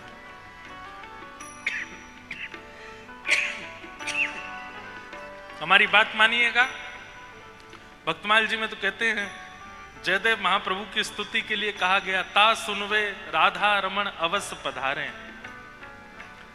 जयदेव महाप्रभु जिन्होंने संपूर्ण गीत गोविंद को जगन्नाथ महाप्रभु को सुनाने के लिए रचा, उसके लिए कहते हैं उसको सुनने ठाकुर जी अवश्य आते हैं। आप कुछ भी साधन कीजिए, कुछ भी नाम जप कीजिए, कहीं भी यज्ञ कीजिए, अनुष्ठान कीजिए, परिक्रमा कीजिए, हमारी बात एक मान लीजिएगा, अपनी संपूर्ण क्रिया के विश्राम में, प्रारंभ में किसी को भी वंदन, मध्य में किसी को भी वंदन, अपनी संपूर्ण क्रिया के विश्राम में दोनों भुजा उठा करके महाप्रभु श्री जगन्नाथ जी को वंदन कीजिए, उनको पुकारिए, तो आपकी जो भी भावना थी, जो भी आपने किया है, सब स्वीकार होगा। सुनते हैं, उनका काम ही सुनने का है। ऐसे महाप्रभु जगन्नाथ जयदेव महाप्रभु के लिए गीत गोविंद सुनते हैं, साल्विक की स्तुति सुनने के लिए अपना रथ रोक देते हैं, और कर्माबाई की खिचड़ी पाने के लिए कर्माबाई पुकारती है और महाप्रभु जगन्नाथ मंदिर छोड़ के भागते हैं। मुंह जल जाता है ठाकुर जी का, लेकिन पाने के लिए आते हैं। कर्माबाई की खिचड़ी में कोई विशिष्ट सामग्री नहीं है, लेकिन जितनी देर सामग्री ठाकुर जी पाते हैं उतनी देर कर्मा जो भोली भाली बातें करती है ना, वो सुनने महाप्रभु जगन्नाथ जी आते हैं, उसकी वो वार्ता सुनने ठाकुर जी आते हैं। अभी नहाई भी नहीं है, अभी स्नान आदि भी नहीं किया है, ऐसी भोली सी, ऐसी सीधी सी, ऐसी मधुर। ठाकुर जी से कहती है अगर खिचड़ी नहीं पाओगे तो ये गोल मटोल आपके गाल पिचक जाएंगे भीतर, ये गदमदरा से आपके हाथ सब पतले दुबले हो जाएंगे, और जब आप पतले दुबले हो जाओगे तो मैं पिताजी से कहूंगी कि अब ठाकुर जी पतले हो गए, दूसरे ठाकुर जी लाओ, मोटे ताजे लेके आओ। ठाकुर जी उसके भाव पर ऐसे रीझ गए कि दौड़े कर्मा बाई के यहाँ पर। सुनते कौन है? जगन्नाथ। जय जय जगन्नाथ जगन्नाथ जगन्नाथ रक्षमा। जगन्नाथ जगन्नाथ जगन्नाथ रक्षमा। जय जय महाबाहो महाबाहो महाबाहो पाहि मां। जय जय महाबाहो महाबाहो महाबाहो पाहि मां। जय जय जगन्नाथ जगन्नाथ जगन्नाथ रक्षमा। जय जय जगन्नाथ जगन्नाथ जगन्नाथ रक्षमा। जय जय महाबाहो महाबाहो महाबाहो पाहि मां। जय जय महाबाहो महाबाहो महाबाहो पाहि मां। जय जय जगन्नाथ जगन्नाथ जगन्नाथ रक्षमा। जय जय जगन्नाथ जगन्नाथ जगन्नाथ रक्षमा। जय जय महाबाहो महाबाहो महाबाहो पाहि मां। जय जय महाबाहो महाबाहो महाबाहो पाहि मां। जय जय देव महाप्रभु श्री जगन्नाथ की। श्रवण भक्ति के आचार्य श्री परीक्षित जी महाराज और श्रवण भक्ति के ठाकुर जी महाप्रभु जगन्नाथ। इसलिए अपनी बात सुनानी हो, कोई नई रचना करी हो, कुछ लिखा हो, कोई कविता लिखी हो, कोई पद लिखा हो, कोई भाव लिखा हो, सबसे पहला किसी को नहीं सुनाना, अपने घर के ठाकुर जी कोई बात, कोई अंतर नहीं है, वही जगन्नाथ जी हैं, वही घर के ठाकुर हैं, पर फिर भी अपने कक्ष में बैठ करके और महाप्रभु जगन्नाथ जी को स्मरण करके सुनाइए सबसे पहले, क्योंकि महाप्रभु जी सुनते हैं। हमारे कल महाराज जी से चर्चा हो रही थी, हमारे पूज्य पिताजी महाराज के गुरुदेव अनंत श्री विभूषित दास के दादा गुरुदेव श्री गरुणध्वजाचार्य जी महाराज, जगन्नाथपुरी हमारा गुरु घर है, वहीं जीयर स्वामी मठ। महाराज जी एक बात कहते थे, मैंने उनका दर्शन नहीं किया पर उनकी वार्ता सुनी, इतना सुंदर भाव कहते, बोले महाप्रभु जगन्नाथ जी की आंख देखो कैसी बड़ी बड़ी, महाप्रभु जगन्नाथ जी की नाक भी दिखेगी, महाप्रभु जगन्नाथ जी का अधर भी दिखे, पर कान, बोले कान तो ऐसे ढक के रखते हैं, मुफलर सा पहन के रहते हैं महाप्रभु जगन्नाथ जी ऐसे। क्यों? बोले कान छुपा के क्यों रखे हैं ठाकुर जी ने? उसके पीछे इतना सुंदर भाव कहते, महाप्रभु जी बोले कि अरे भैया कोसों दूर से कर्मा बुलाती है और मैं जाता हूं, और जब मैं लौट के आता हूं तो ये घर में दो लोग और बैठे हैं ना, बलभद्र सुभद्रा, ये मुझे टोकते हैं, किसके यहां जाते हो आप? अरे वो तो ऐसी है, वो तो ऐसा है, वो तो ऐसा प्रसाद बनाता है, वो तो ऐसे रहता है। अरे आप उससे मिलने गए थे? ये उसके पुराने सारे कुकर्म ढूंढ ढूंढ के मुझे बताते हैं। और दूसरी बात कहते हैं कि जब ठाकुर जी जाते हैं किसी भक्त के पुकारने पर, तो बलभद्र और सुभद्रा जी ठाकुर जी कहते हैं, ए जगन्नाथ जी कहां जा रहे हो? तो ठाकुर जी सुनते नहीं है, चले जाते। बलराम जी कहते हैं आन दया बताऊंगा आज। जब ठाकुर जी भक्त पर कृपा करके लौट के आते हैं, बलराम जी कहते हैं, अरे लाला तो इतनी बार कहीं सुने ना है बातन ने, तो कितनी कहीं रुक जा माने ना है। तो महाप्रभु जगन्नाथ जी कहते हैं, मेरे कान तो ढके हुए, मैं कहां से सुनूं, मुझे सुना ही नहीं दिया। मैं अपने कान तो ढक के रखता हूं, बिल्कुल बंद करके रखता हूं। आपको समझ जाना चाहिए, जिसके कान ही ढके हुए उसको सुनाई कैसे देगा। आजकल बच्चे वो लगा घूमते हैं ना, हेडफोन लगा के घूमते हैं। उनकी मम्मी बुलावे, पापा बुलावे, भैया बुलावे, बहन बुलावे, कोई बुलावे, सुनते ही नहीं है। कान में हेडफोन लगा रहता है, उसमें दुनिया भर के संगीत चलते रहते हैं। ऐसे ही ठाकुर जी महाप्रभु जगन्नाथ जी भी हेडफोन लगा के रखते हैं। किस लिए? कि कहीं मैं किसी भक्त पर कृपा करने जाऊं तो पहले तो मुझे कोई टोके ना, मुझे कोई रास्ते में बतावे ना, कहां जा रहे हैं। अच्छा उस पर कृपा करने, वो तो ऐसा है, वो तो ऐसा है, वो तो ऐसा है। ठाकुर जी कहते हैं मैं सुन ही नहीं रहा हूं, मैंने कान बंद कर रखे हैं अपने। भक्त ने पुकारा, उसकी बात मुझे सुनाई दे गई, उस बीच में मुझे कोई रोके टोके, उसके लिए ठाकुर जी कान बंद रखते हैं। और फिर लौट करके आऊं तो कहीं बलभद्र सुभद्रा यूं नहीं कहें कि हमने रोका था तुम सुने क्यों नहीं। तो ठाकुर जी उनको भी कहते हैं मैं तो कान बंद कर रखे, कहां सुनाई देता है। सुभद्रा जी कहते हैं लाला हम तो रोके वो सुनाई ना देवे, रास्ता में तो कोई इतने सबरे टोके वो तो कुछ, लेकिन कोई कोसन दूर से बुलावे वो तो कैसे सुनाई दे जाए। ठाकुर जी कहते हैं भक्ति भक्त भगवंत गुरु चतुर नाम वपु एक। भैया सुननी तो उसकी जाती है जो हमसे विलग हो, पर भक्त तो मेरे ही है। मैं भक्तन को प्राण, मैं भक्तन को दास, भगत मेरे मुकुट मणि। भक्त जब पुकारते हैं तो वो तो मेरे भीतर ही निवास करते हैं, उनकी वाणी मुझे सुनाई दे जाती है और मैं जाता हूं सुनने।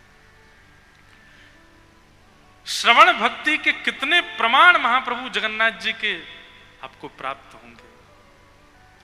गुंडीचा क्यों जाते हैं रथ पर बैठ करके? अपनी मैया के पुकारने पर जाते, मैया बुला रही है हमारी, इसलिए ठाकुर जी बिल्कुल ऐसे गदमदरा से और ऐसे उछल उछल के कूद के आते हैं ठाकुर। मतलब भक्त ये प्रमाणित कर देते हैं ठाकुर जी कि तुम बुलाओ, जैसे गुंडीचा जा रहा हूं तुम्हारे घर भी आऊंगा, और ऐसे कूद कूद के आऊंगा ऊपर से। और कोई ठाकुर निकल के नहीं जाते अपने मंदिर, सब भीतर बैठे रहते हैं, बढ़िया एक ही स्थान पे बैठे हैं, वहीं श्रृंगार कराते हैं, वहीं स्नान करते हैं, वहीं प्रसाद पाते हैं। तुम्हारी गरज पड़े तुम आके मिल लो हमसे।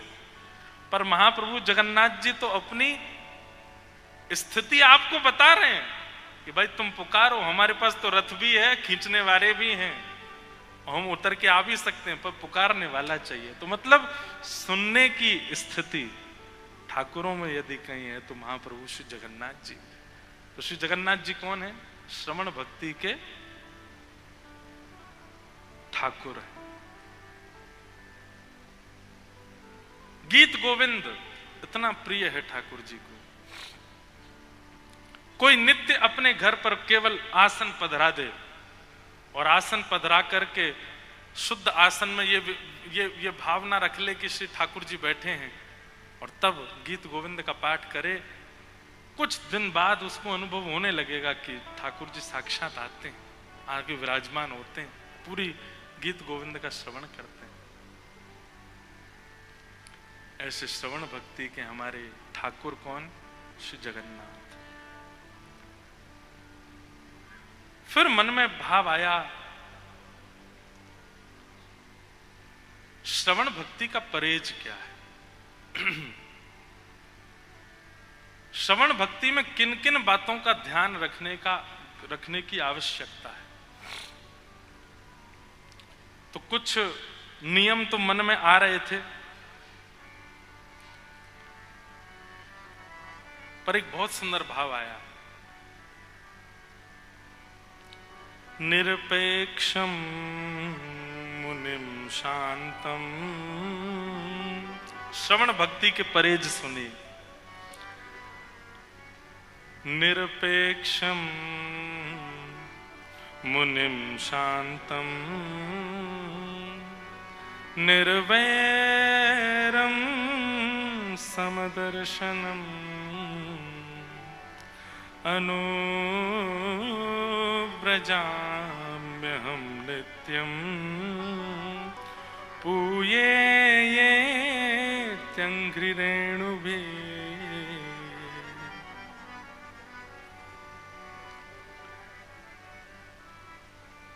श्रवण केवल सुनने से काम नहीं चलेगा, उसके साथ में परहेज भी करना है। और इसका परहेज क्या है? अगर कोई व्यक्ति श्रवण करता है तो निरपेक्षम, उसके मन में किसी के प्रति उपेक्षा की भावना नहीं है। भाई श्रवण से सीखा जाता है ना। अगर कोई सीखता नहीं है, केवल सुनता है और जैसा था वैसा ही रहता है, तो उसने क्या श्रवण किया? कथा उसे मानिए कि आप यहां 9 बजे आए और जब 1 बजे यहां से जाएं तो 9 बजे जो आया था वो 1 बजे लौट करके नहीं गया, 1 बजे कोई और गया लौट करके। और एक बात हम आपको बहुत स्पष्ट रूप से कह दें, दुनिया में कितने भी नियम बनाने हों और कितने भी असद व्यवहारों का त्याग करना हो, उसके लिए सबसे अच्छा स्थान है कथा। कथा में बैठे बैठे, कथा सुनते सुनते अपने विकारों का त्याग करो और नियम का धारण करो। यहीं बैठ करके नियम धारण कर लीजिए कि मुझे ऐसा आगे से करना है। कथा में अगर नियम सोचा होगा तो नियम होगा, और कथा में यदि किसी कुभाव का त्याग किया होगा तो वो छूट ही जाएगा। बाकी आप कितना भी प्रयास कितनी जगह कर लीजिए, अनुभव से बोल रहा हूं मैं, यहां बैठकर के किया गया त्याग हो जाता है और यहां बैठकर के धारण किया गया नियम भी हो जाता है।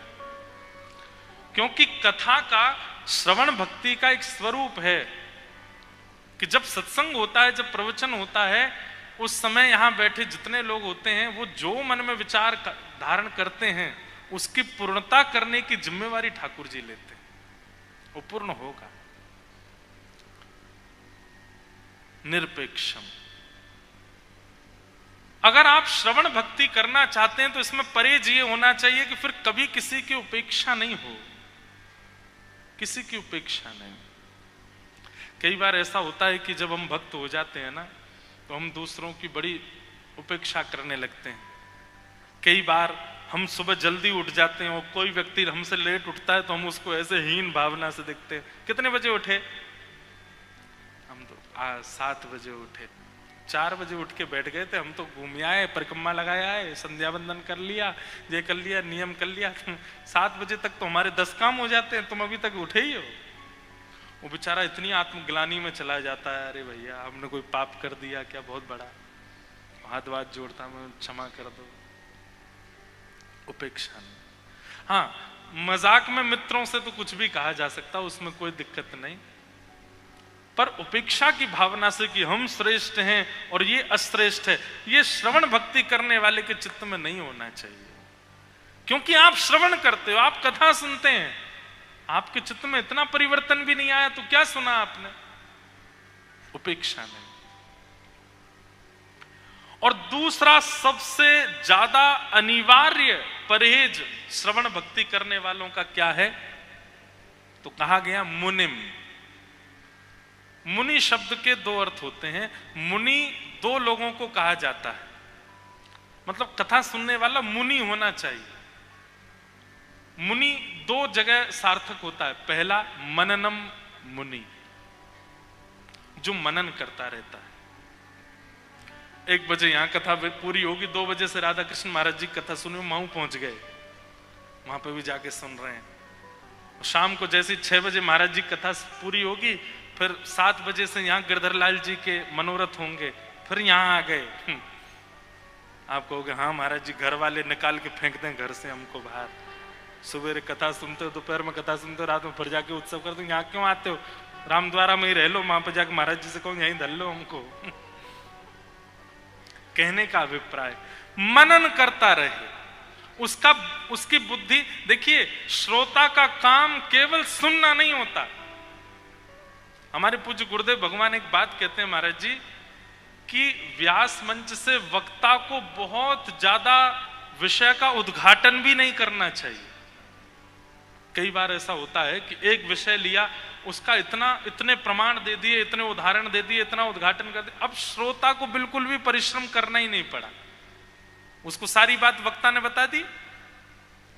बोले एक बात का उद्घाटन कीजिए, बाकी श्रोता को करने दीजिए। बोले घर जाओ तुम भी सोचते हुए जाओ इसका और क्या रूप हो सकता है। इसको कहते हैं मनन। हम कथा सुनते हैं पर मनन नहीं करते। मनन एक प्रकार का स्वरूप कैसा है? पचाना। कथा सुनी गई लेकिन पचाई नहीं गई, और जब कोई वस्तु पचती नहीं है तो अपच होकर के वमन होता है। कथा का यदि श्रोता मनन नहीं करेगा तो उसको अपच हो जाएगी। वो कितनी भी कथाएं सुन ले, उसके मुख से कठिनाइयां, उसके मुख से परेशानियां कभी अदृश्य होंगी नहीं। वो सदा दुखी ही दिखेगा। क्यों? कथा तो सुनता, मनन नहीं करता। कई लोग होते हैं कथा में बहुत प्रसन्न रहते हैं, कथा से जाते ही वो उदास हो जाते हैं, हताश हो जाते हैं, फिर से संसार के सारे उनको दोष जो हैं वो संक्रमित कर देते हैं। क्यों? मनन नहीं है। मनन, वक्ता भी मनन करता है। पूज्य हमारे राधा कृष्ण महाराज जी, पूज्य हमारे राम प्रसाद महाराज जी, सब महाराज जी बैठे हैं, हमारे सुदामा कुट्टी वाले, सबका मनन चलता रहता है, चिंतन चलता रहता है। सब कुछ ना कुछ विचार करते रहते हैं। जैसे ही मंच पर आते हैं, माइक मिलता है तो अपना विचार उद्घाटित करते हैं। ये विचार ही प्रसन्न रखता है, याद रखिएगा, और विचार मनन से ही आएगा। इसलिए आप जो सुन के जाएं, अब आपका नियम क्या होना चाहिए पता है? आप नवदा भक्ति सुन करके जाएंगे रोज। 3 दिन हमसे सुनेंगे, 3 दिन मलुकपीठ वाले महाराज जी सुनाएंगे, 3 दिन महाराज जी सुनाएंगे। तीनों दिन में आपने यहां जो ग्रहण किया वो तो आपने यहां से श्रवण किया। उसके बाद आपके अपने नोट्स अलग होने चाहिए, अपना मनन अलग होना चाहिए कि श्रवण में एक ये परहेज भी होना चाहिए, कीर्तन में एक ये परहेज भी होना चाहिए। एक एक परहेज आप स्वयं अपने आप लिखिए कि ये परहेज बहुत आवश्यक है। और वो परहेज ऐसा नहीं कि महाराज जी ने कहिए कोई परहेज होना चाहिए तो परहेज लिख दिया, कुछ भी जो मन में आया। नहीं, वो अनुभव से होना चाहिए कि ये परहेज होगा तो ही मन श्रवण भक्ति उचित जाएगी। तो श्रवण भक्ति में दूसरा आवश्यक परहेज क्या है? मन। मनन करो, चिंतन करो। महाराज जी ने ऐसा बताया था, जैसे हमने प्रारंभ में चर्चा की किनकी? अंगद जी की। अंगद जी के विषय में क्या चर्चा की? हरि विमुखों का त्याग। उसमें हमने अंगद जी की पत्नी की बात सुनी। अब खुद विचार करो और कैसे त्याग किया जा सकता है, और ऐसा क्या किया जा सकता है जिसमें पता भी ना चले और त्याग भी हो जाए। ये मनन है। और ये तो मुनि की एक परिभाषा मनन, और मुनि की दूसरी परिभाषा मौन। मौन। आप कथा इसलिए सुन पाते हैं क्योंकि आप मौन रहते हैं, और आप कथा का प्रभाव इसलिए धारण नहीं कर पाते क्योंकि यहां से जाते ही बोलने लग जाते हैं। आज की डेट में संसार में मौन 2 लोग हैं, एक तो ठाकुर जी और दूसरी जगत जननी गौ माता। ये 2 मौन है। दोनों मनन करते रहते हैं, मौन रहते हैं। इसलिए ठाकुर जी को गैया अति प्रिय है, क्योंकि स्वयं मौन रह के ठाकुर जी को सुनने के लिए कान खड़े कर रखे हैं। आप बोलो मैं शांत रहूं। ठाकुर जी का हमारे लिए ठाकुर जी मौन क्यों रहते हैं? हम अपनी सुनाने से बाजी नहीं आ रहे, हमारी अपनी सुनानी बंदी नहीं हो रही है। ठाकुर जी कहें कि भाई तू ही सुना ले पहले, मैं कैसे कहूं फिर अपनी। सुदामा चरित्र में जब श्री सुदामा जी के लक्षण बताए, उसमें 3 लक्षणों में एक लक्षण क्या है? प्रशांत, अत्यंत शांत, मौन। मौन का नियम धारण करो। मौन का नियम धारण करने का मतलब यह नहीं कि पूरे दिन कुछ बोलना नहीं, पर हां अनौपचारिक नहीं बोलना है। जहां जरूरत नहीं है वहां नहीं बोलना है, और जब बोलना है कम शब्दों में बोलना है, सार गर्वित बोलना है, सधा हुआ बोलना है। ये श्रवण भक्ति करने वाले का एक परहेज है।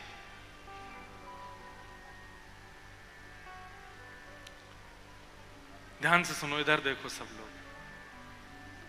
यदि इस परहेज का पालन आप नहीं करते, मौन नहीं रहते हैं, श्रवण भक्ति में दिक्कत होगी।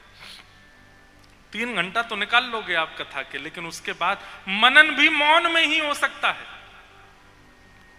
बोलते हुए मनन नहीं हो सकता। मौन। एक नियम बना लीजिए मौन रहने का, और मौन रह करके कुछ बोलना नहीं है कुछ। अच्छा एक बात और बोल रहे हैं, आजकल वैसे महाराज जी मौन बहुत सहज हो गया, सब मौन रहते हैं। क्यों? क्यों? अब ये बोलते हैं।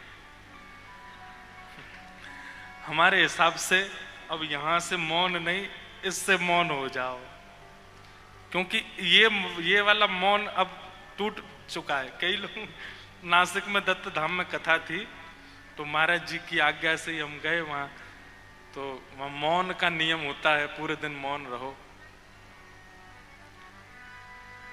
तो मौन तो रहते थे, लेकिन दीदी को, भैया को, मम्मी को और जो मित्र थे उनको सबको खूब लिख लिख के भेजते। एक दिन मन में आया कि ये काय बात का मौन, अपनी सारी बात तो हमने भेज दी, वृंदावन तक सुना दी, लिख लिख के बोल दी सबको, ये मौन कैसा? एक हमारे वृंदावन में एक महाराज जी हैं, महाराज जी नहीं है तो सदगृहस्थ, वो महाराज जी चातुर्मास में मौन रहते हैं, सूर्यास्त के बाद भी मौन रहते हैं, और भी उनके 2-3 नियम है, सब बता दिया तो उनको पता चल जाएगा मेरी बात कर रहा है, सब नहीं बताऊंगा। मौन रहते चातुर्मास में, लेकिन महाराज जी उनके सामने अगर कोई उनके अनुकूल प्रतिकूल कोई काम कर दे तो उसको कहते हैं ऊपर एक पर्चा लेंगे, उस पर गाली लिख के उसको देते हैं। ये मौन काय बात का? आपने बोला नहीं, लेकिन आपके मन में जो स्वर आया था वो आपने लिख के बता दिया किसी को। किसी को आदेश देना है, किसी को प्रत्युत्तर देना है, किसी को कोई नियम समझाना, किसी को कुछ सद्भाव बताना, उसके लिए बात ठीक है। पर आपने कहा कि महाराज जी कह रहे हैं मौन रहो, लेकिन व्हाट्सएप तो चालू है, वहीं चलते रहे। बगल में बैठा है व्यक्ति, उसी को कह रहे हैं मेरा मौन है, मैंने कथा में नियम लिया है, श्रवण भक्ति में मौन रहना चाहिए, ए सुन तू चाय बना ला मेरे लिए। बोल नहीं रहे लेकिन मैसेज कर रहे हैं। मौन मतलब मौन। मौन का सीधा उत्तर है कि संसारी व्यवहारी चर्चाओं से थोड़ी देर के लिए अवकाश देकर के केवल भगवत चर्चा, भगवत स्मृति, वो है मौन। हम तो एकादशी के लिए भी कहते हैं कि एकादशी में लोगों ने अन्न का त्याग किया, नियम भी शास्त्रों में यही बताया गया। परंतु अन्न का त्याग करना बड़ी बात नहीं रह गई है। आजकल के बच्चे सो के 11 बजे उठते हैं, स्नान ध्यान करके 1 बजे नीचे उतर के आते हैं, 3 बजे भोज, आधे दिन का तो वैसे ही व्रत हो गया उनका, आधा दिन का तो वैसे ही उनका अवकाश हो गया, कोई बड़ी बात नहीं है।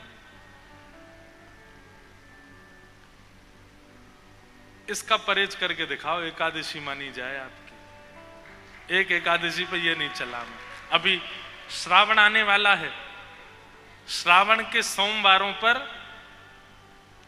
लोग व्रत करेंगे, सोमवार के दिनों पर शाम को अभिषेक करते हैं महादेव का। श्रावण के सारे सोमवारों तक इंटरनेट का अगर त्याग कर दिया जाए तो हो सकता महादेव अंतिम दिन प्रकट हो जाए। वाह भाई, तेने क्या किया? ये तेरे जैसा त्यागी कोई नहीं इस संसार में। तूने व्हाट्सएप नहीं खोला, इंस्टाग्राम तूने स्क्रॉल नहीं किया, तेरे अंगूठे जीवित कैसे हैं अभी तक?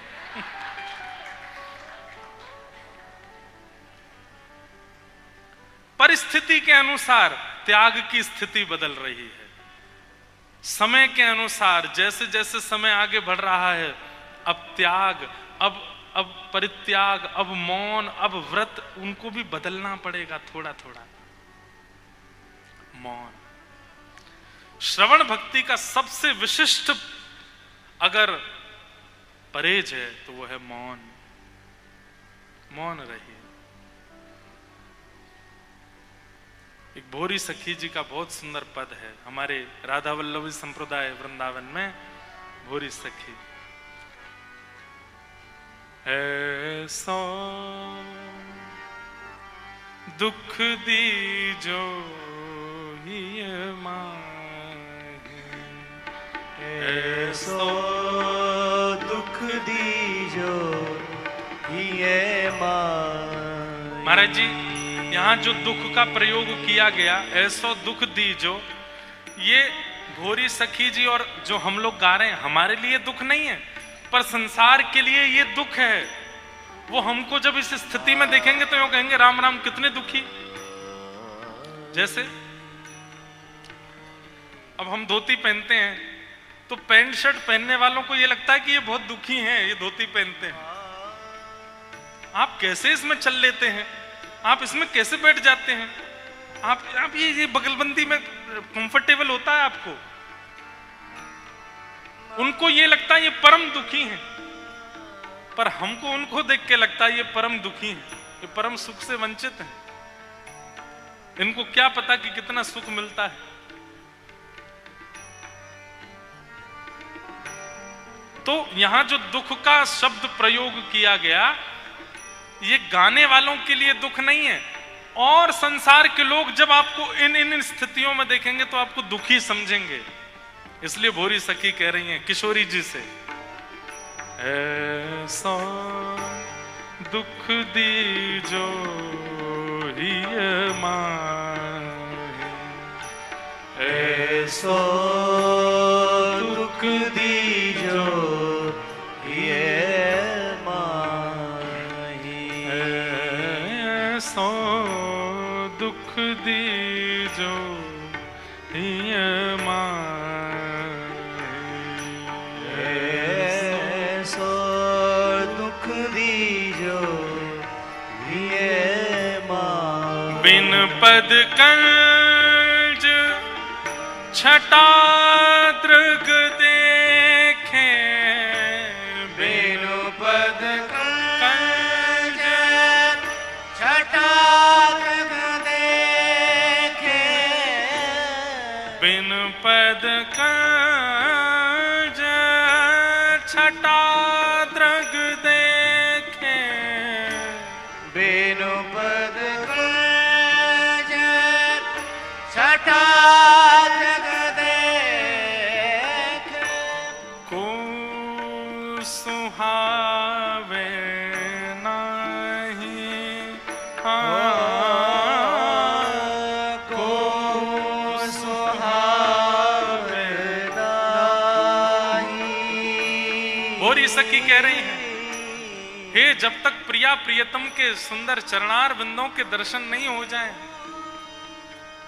हमारे आराध्य ठाकुर के जब तक श्री मुख का दर्शन ना हो जाए, तब तक कोई कितना भी सुंदर श्रृंगार धारण आवरण धारण करके आ जाए वो सुहावे ना। जब तक आपको ना देखें श्याम सुंदर, तब तक चाहे दुनिया की कितनी विशिष्ट वस्तु सामने आ जाए, उसके प्रति सुंदरता की भावना प्रकट ना हो, ऐसा दुख हमको दीजिए ना। दुख दीजो हिय माहे, ऐसो दुख दीजो हिय माहे, ऐसा दुख दीजो हिय माहे, ऐसो दुख दीजो। श्री राधा वल्लभ लाल की जय।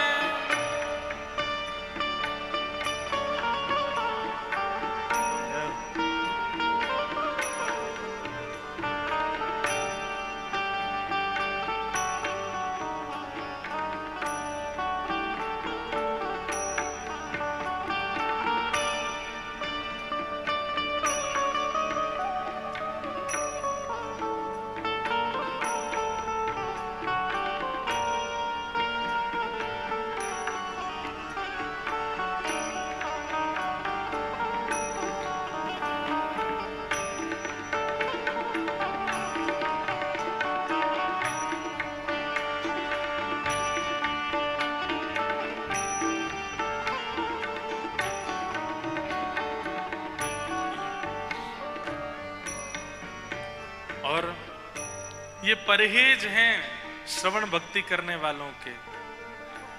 बस्ती छोड़ एकांत बिठावो, बस्ती छोड़ एकांत बिठावो, बस्ती छोड़ बचावो, बस्ती छोड़ एकांत बिठावो, बातन सो घबराई, बातन सो घबराई। ज्यादा संसारी व्यवहार में जाने का मन ना हो, बस्ती छोड़ एकांत बिठावो। और एकांत बंधुओं याद रखिएगा, बहुत एकांत कभी कभी व्यसनों को भी जन्म देता है, और बहुत एकांत ही चित्त में प्रेम लक्षणा भक्ति को भी प्रकट करता है। इसलिए एकांत किस रूप में चाहिए? कथा सुनने के बाद एकांत होना चाहिए, चित्त में प्रेम प्रकट करने के लिए, भक्ति प्रादुर्भाव करने के लिए। नहीं तो कई लोग एकांत में व्यसनों के भी आदी हो जाते हैं। सत्संग, गैर सत्संगी यदि एकांत में जाएगा तो विषयों को जीवन में लाएगा, और सत्संगी व्यक्ति एकांत में जाएगा तो चित्त में प्रेम लक्षणा भक्ति को प्रकट करेगा। बातन सो घबराही, चार लोग बैठ के संसारी वाक बकवाद कर रहे हैं, हंसी मजाक कर रहे हैं, उल्टी सीधी बातें कर रहे हैं, वहां से उठ के चले जाइए। अगर आप श्रोता हैं तो, श्रवण भक्ति करना चाहते हैं तो। लोग पूछे, अरे बैठो बैठो, हमारे पास बैठो, इतने दिन बाद मिलो, बैठो। अरे मेरे पेट में दर्द हो रहा है, मुझे बहुत तेज पीड़ा हो रही है, मुझे थोड़ी देर लेटना है। बहाना करके जाइए, ऐसों से दूर रहिए। जहां हरि चर्चा ना होती हो, ऐसे स्थान पर बैठने से परहेज कीजिए। भोरी ऐसे दुख बिन प्यारी, भोरी ऐसे दुख बिन प्यारी, भोरी ऐसे दुख बिन प्यारी, भोरी ऐसी दुख बिन प्यारी, जीवन व्यर्थ गवाही, जीवन व्यर्थ गवाई, सो दुख दीजो ये ऐसो दुख दीजो ये माई, सो दुख दीजो ये ऐसो दुख दीजो ये माही। श्रवण भक्ति का परहेज, पहला, किसी की उपेक्षा नहीं और किसी से अपेक्षा नहीं, और दूसरा मौन। यदि आप मौन रहते हैं तो श्रवण भक्ति फलीभूत होगी, और कहीं मौन का आपका नियम नहीं है तो कथा में तो आप बोल नहीं सकते। यहां तो आप व्यवस्था से मौन हैं। वैसे तो अगर देखा जाए तो कितनों के जीवन में क्या क्या उथल पुथल चल रही होगी बोलने की, लेकिन यहाँ व्यवस्था ऐसी है कि आप बोल नहीं सकते। इसके बाद भी थोड़ी देर मौन रह के मनन, ये श्रवण भक्ति का परहेज है। और तीसरा, निरपेक्षम मुनिम शांतम। आप कहोगे मौन और शांत तो एक ही बात है। देखिए, मौन में मुख नहीं बोलता पर मन बोलता है, मौन में मुख नहीं बोलता पर बुद्धि बोलती है, मौन में मुख नहीं बोलता पर भीतर बहुत वार्ताएं प्रकट होती हैं। पर एक स्थिति ऐसी आ जाए कि अब भीतर भी कुछ नहीं प्रकट होता है, शांत है। अब ज्यादा, जैसे कई लोग होते हैं ना, ये डिप्रेशन का कारण है, बोलते नहीं है लेकिन मन में सोचते हैं, सोचते सोचते सोचते सोचते सोचते सोचते इतना सोच कर लेते हैं कि डिप्रेशन, एंजाइटी और ना जाने कितनी सारी फिर बीमारियां आ जाती हैं। मन ही मन में पहाड़ बना लेते हैं बहुत सारे। वह ना होना उसको शांत कहते हैं, शांतम।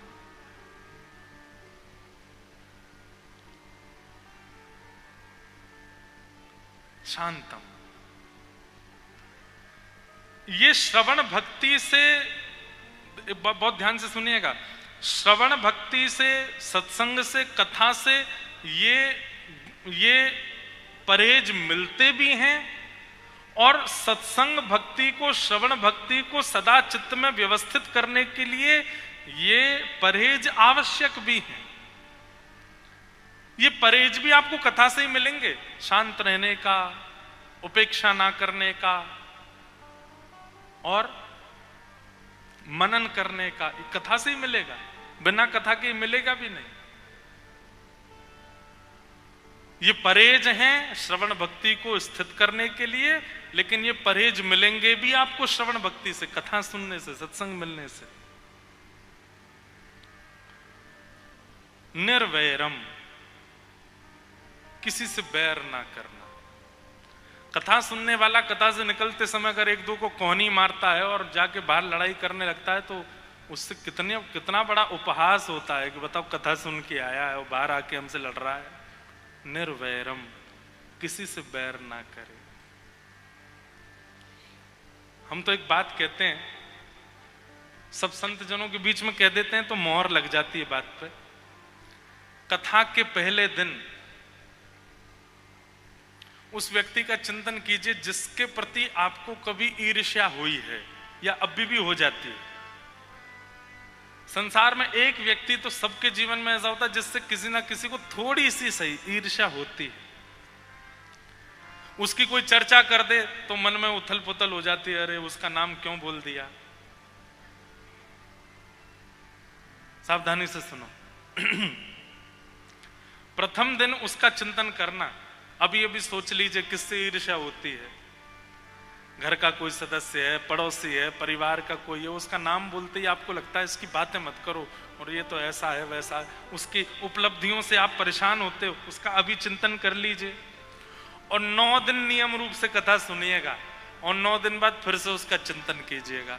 अगर पुनश्च 9 दिन के पश्चात चिंतन में फिर से उसके प्रति यदि ईर्ष्या का भाव उत्पन्न होवे, तो समझो कथा ने आपको स्वीकार नहीं किया, अभी श्रवण भक्ति के मार्ग पर आप आए नहीं। श्रवण भक्ति तो ऐसी है कि कर्ण रंध्र से ठाकुर जी प्रवेश करते हैं। पूज्य श्री रमणरेती वाले महाराज जी एक बार बहुत अच्छी बात कह रहे थे कि कथा क्या है। यहाँ जो श्लोक गाए जाते हैं, यहाँ जो भाव सुनाए जाते हैं, शाम वेद के अंतर्गत है। और शाम वेद कब प्रकट होता है? बोले जब ठाकुर जी अपने गरुड़ पर विराजमान होते हैं, और गरुड़ जब पंख आकाश में फैलाते हैं, और जब गरुड़ जी के पंखों का स्पर्श संपर्क जब वायु से होता है, तो जो ध्वनि प्रकट होती है वो ध्वनि शाम वेद है। और वही शाम वेद स्वर रूप में कथाओं में प्रकट होता है। मतलब जब हम कुछ गाते हैं, कुछ सुनाते हैं, कुछ स्वर लहरियां लेते हैं, उस समय वो शाम वेद के अंतर्गत होता है। और शाम वेद तब तक प्रकट नहीं होता जब तक गरुड़ जी अपने पंख ना फैला में, ठाकुर जी उस पर ना बैठे, गरुड़ जी उड़े ना। और गरुड़ जी अगर उड़े हैं तो इसका मतलब शाम वेद चल रहा है, और उड़े हैं तो कहीं तो जाके बैठेंगे। तो कहाँ बैठते हैं? बोले सामने बैठे श्रोताओं को देखते हैं गरुड़ जी किसके कर्ण रंध्र में स्थान पवित्र है, किसके कर्ण रंध्र से चित्त तक का रास्ता ऐसा है कि ठाकुर जी को भीतर जाने में कष्ट नहीं होगा। वहीं से श्री गरुड़ जी प्रविष्ट होकर के उसके चित्त में विराजमान हो जाते। मतलब कितनी सुंदर व्याख्या कि कथा क्या है? उड़ते हुए गरुड़ जी। और गरुड़ जी ऐसे नहीं उड़ते, ठाकुर जी को बैठा के उड़ते हैं, और वो कहीं तो जाएंगे। बोले श्रोताओं के चित्त में प्रवेश करते हैं कर्ण रंध्र से। बस वो अनुकूल बनकर के बैठे कथा। निरपेक्षम मुनिम शांतम निर्वैरम, किसी से बैर ना करे। और जिससे बैर था आज तक, वो भी कहीं ना कहीं प्रिय लगने लग जाए कथा सुनने के बाद में। निर्वैरम। भगवान कहते हैं ये 5 लक्षण जिसमें हैं वो श्रवण भक्ति का अधिकारी है। ये पंच परहेज जिसके चित्त में है वो श्रवण भक्ति का अधिकारी। और फिर ठाकुर जी क्या कहते हैं, अनुब्रजाम में हम नित्यम पूये ये तन्य रेणु विह। ठाकुर जी कहते हैं श्रवण भक्ति का पालन करने वाला इन परहेजों के साथ जब श्रवण भक्ति का पालन करता है तो उसके पीछे मैं ऐसे चलता हूं जैसे गैया के पीछे उसका बछड़ा चलता है। गैया जहां जहां जाती है बछड़ा वहां वहां जाता है। ठाकुर जी कहते हैं भक्त रूपी गैया, और वो जहां जहां जाती है मैं वहां वहां उसके पीछे जाता हूं, उसके संग ही रहता हूं। एक बात तो सिद्ध मान लीजिएगा, भक्ति का स्वरूप नवदा भक्ति से हमको यही सीखना है। हमारा एक ही उद्देश्य है, भगवत प्राप्ति नहीं। नवदा भक्ति से क्या चाह रहे हैं, उद्देश्य क्या है?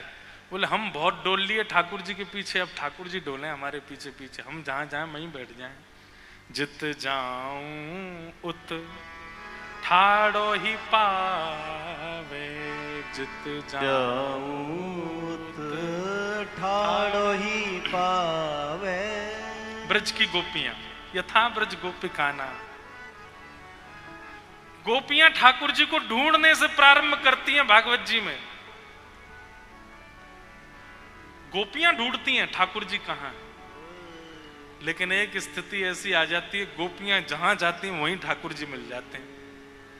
अरे कहा बताऊं, गोपी मार्ग बदल देती है, तब तो दूसरी गोपी कहती है अरे ये मार्ग इतना पवित्र, ये मार्ग इतना सुगम ना है, या मार्ग में तो बड़े गड्ढा हैं, या मार्ग में तो बड़ी आपदा है, तो या मार्ग तो क्यों जा रही है? अरे कहा बताऊं, उन नंद को छोरा वहां टेढ़ो सब खड़ा है सामने, बाकी सामने तो कैसे निकलूं मैं?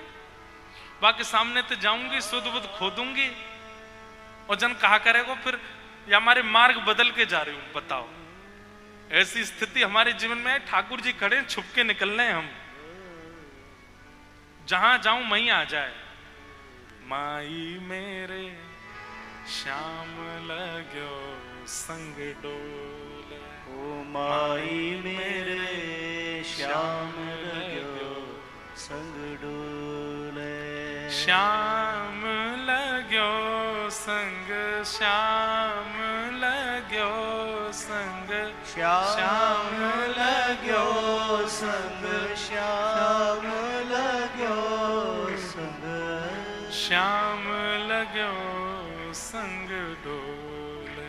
ओ माई मेरे श्याम लगो संग डोले। आहा, जित जाऊं उत ठाड़ो ही पावे। पहले तो ही खड़े हैं ठाकुर जी वहां पर।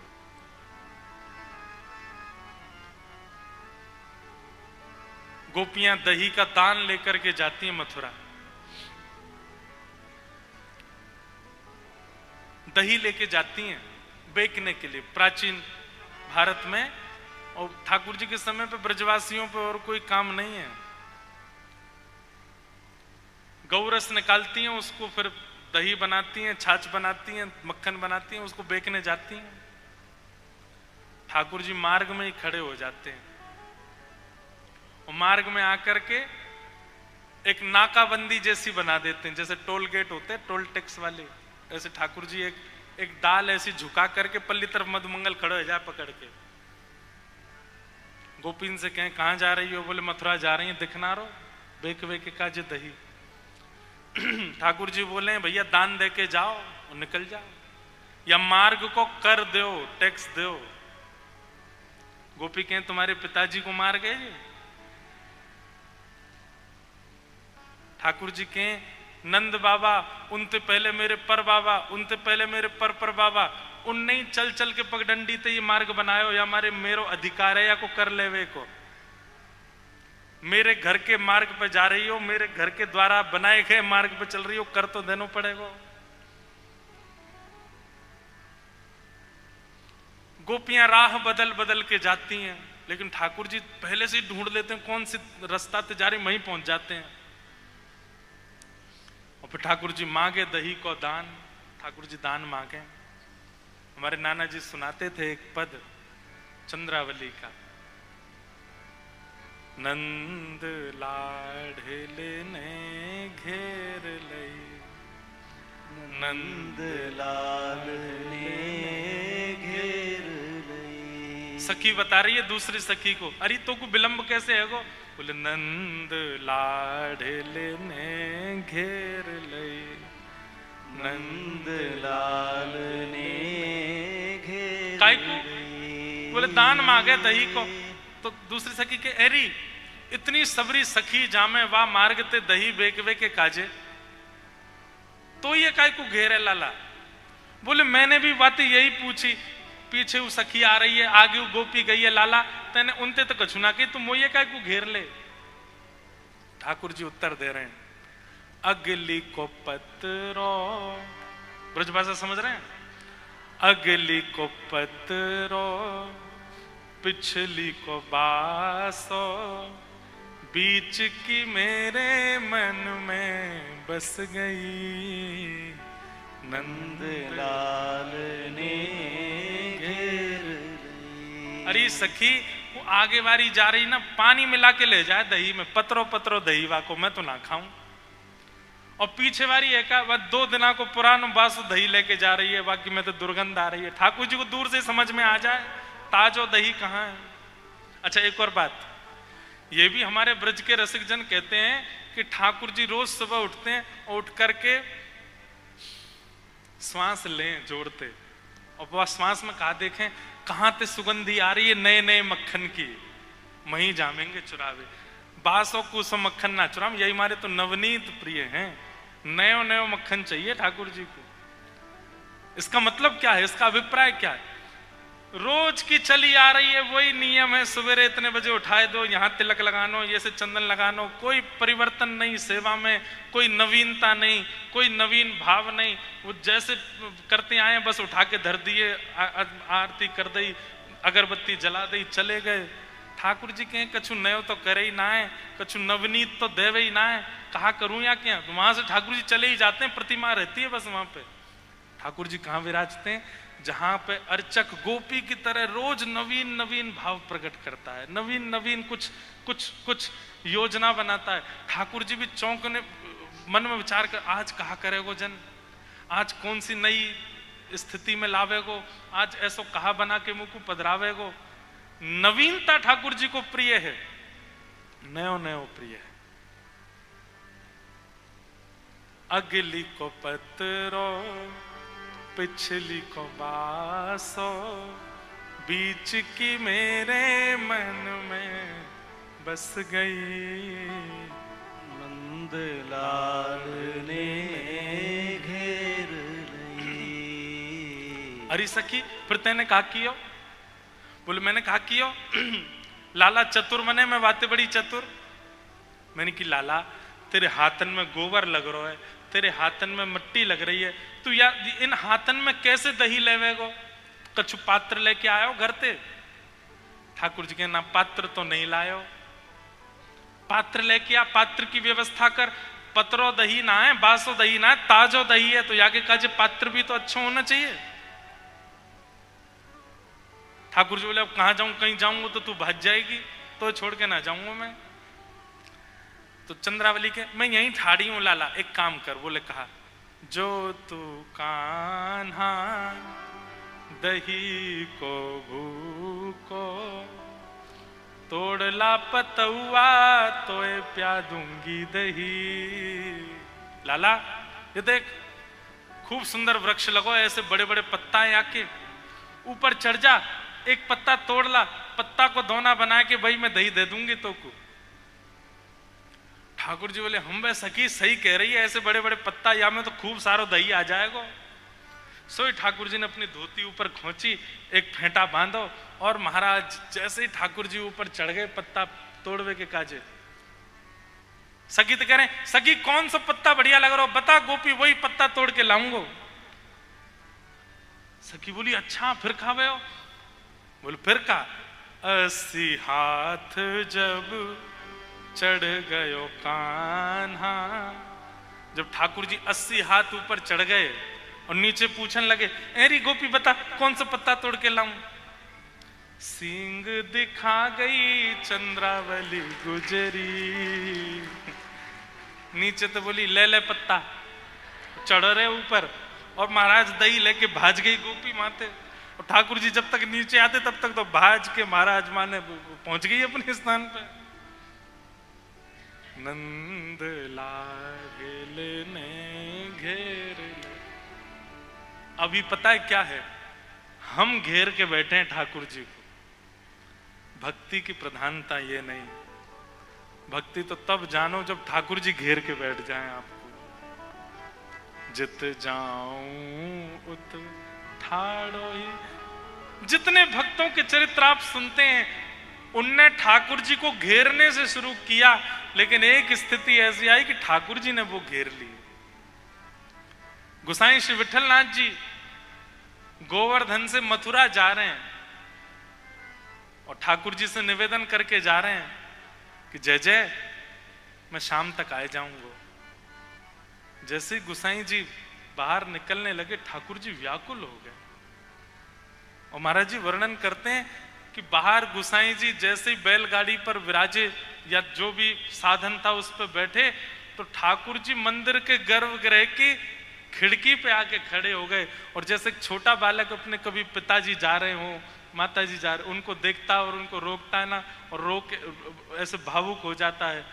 ठाकुर जी ऐसी टेर लगा करके पूछ रहे हैं, गोसाई जी जल्दी आ जाइयो, मुझको तुम्हारी बहुत याद आवेगी, जल्दी लौट आइयो, मैं तुम्हारे बिना कैसे मेरा मन लगेगा, जल्दी आ जाइयो।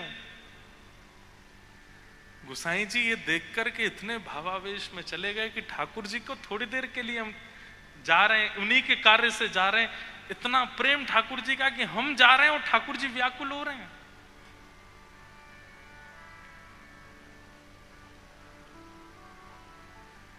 ऐसी व्याकुलता जैसी पहले तो हमारे चित्त में आवे, हम में ही नहीं है व्याकुलता, और वो व्याकुलता जब हमारे चित्त में आवेगी तब ठाकुर जी को एक दिन ऐसा आएगा ठाकुर जी व्याकुल हो हमारे लिए। इन कथाओं को सुनने का, इन कथाओं को कहने का, इन नियमों के पालन का एक ही उद्देश्य है कि ऐसा प्रेम हमें प्राप्त हो जैसा प्रेम हमारे आचार्यों को, भक्तिमती मीराबाई को और सब भक्तों को प्राप्त हुआ। वो उसका अनुभव हमको नहीं हो पाता है।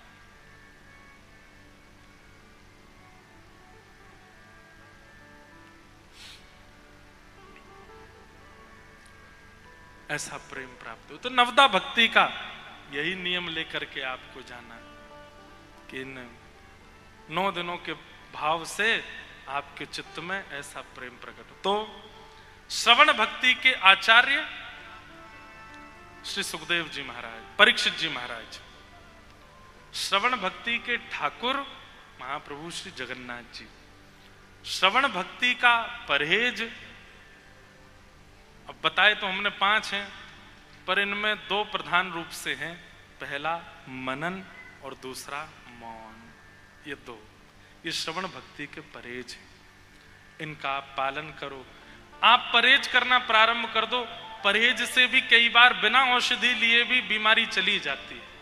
आप परहेज करना, मनन मौन शुरू कर दो, अपने आप भक्ति जीवन में प्रकट होने लग जाएगी। ऐसी नवदा भक्ति के प्रथम। अच्छा, कलयुग में श्रवण भक्ति किसके चित्त में है?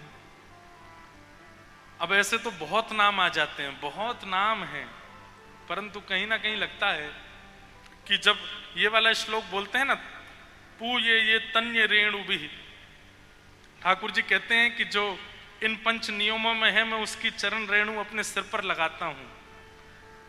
तो ठाकुर जी रेणु धारण तो केवल गौ माता की करते हैं, और गाय में सबरे लक्षण है। गाय मनन भी करती है, गाय मौन भी रहती है, गाय उपेक्षा भी नहीं करती, गाय अपेक्षा भी नहीं रखती, किसी से बैर नहीं रखती और शांत रहती है। ये 5 लक्षण गाय में है, गौ माता ही है। हम में से तो कोई नहीं है जिसमें ये 5 लक्षण हो। इसलिए कलयुग में गौ माता है जिसके अंदर श्रवण भक्ति है। हमने महाराज जी अनुभव किया, इसलिए बोल रहे हैं। अपने जीवन के उस काल में जब कथाएं नहीं होती थी, प्रारंभिक समय में, तब हमने बहुत लंबे समय तक गैया कोई कथा सुनाई है। अपने वृंदावन में गौशाला में रोज जाते, तो वो भी नाना जी की आज्ञा थी। गौशाला में जाकर के खूब गैयाओं को कथा सुनाते, बीच में तखत लगा के बैठ जाते गायों के, और वहीं पर नंदोत्सव करते, वहीं पर ही गोवर्धन पूजा करते। कितनी गैयाओं के तो बछड़ा बछियाओं का जन्म कथा में हुआ। कितनी गौ माता जो वृद्ध हो जाती थी वो भगवत धाम कथा में ही उनका जाना होता था। बहुत लंबे समय तक गैयाओं को कथा सुनाई, और जब गैयाओं ने पास कर दिया तब आपके बीच में कथा सुनाने आए। और यही हमारे गोवत्स महाराज जी, आपने भी खूब गायों को कथा सुनाई, और गैयाओं की सेवा करते करते आज पूरा विश्व श्रवण कर रहा है, क्योंकि श्रवण भक्ति की कलयुग में आचार्य गौ माता है। कभी अगर ये लगता हो कि हमारे भाव जगन्नाथ जी भी नहीं सुन रहे हैं, तो गौशाला में जाके गैया को सुना देना।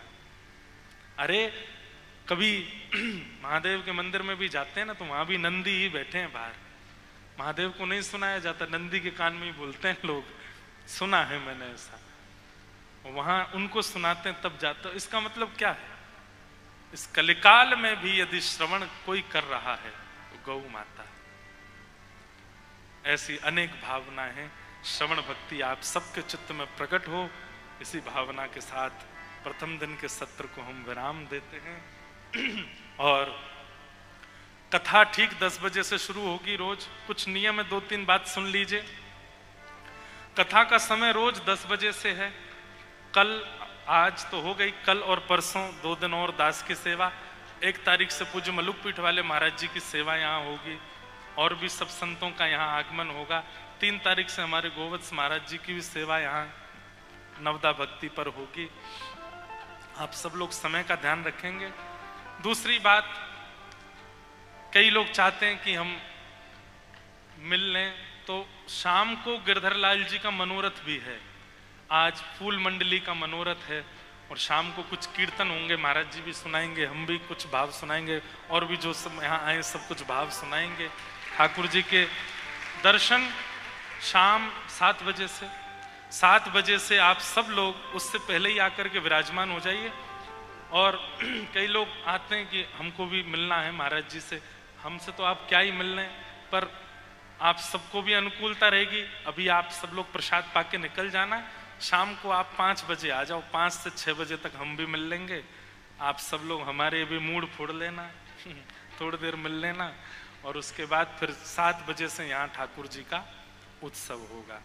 तो ये आगामी 3 दिन का है। आज फूल बंगला है ठाकुर जी का, और कल नौका विहार है। और कल एक और बड़ा सुखद है कि कल श्री राधा गोपाल प्रभु और श्री गिरधर लाल प्रभु का मिलन महोत्सव भी है। नौका विहार में ठाकुर जी आनंद करेंगे। बाहर सुंदर सरोवर निर्माण करवा रहे हैं महाराज जी, वहीं ठाकुर जी की नौका विहार होगी।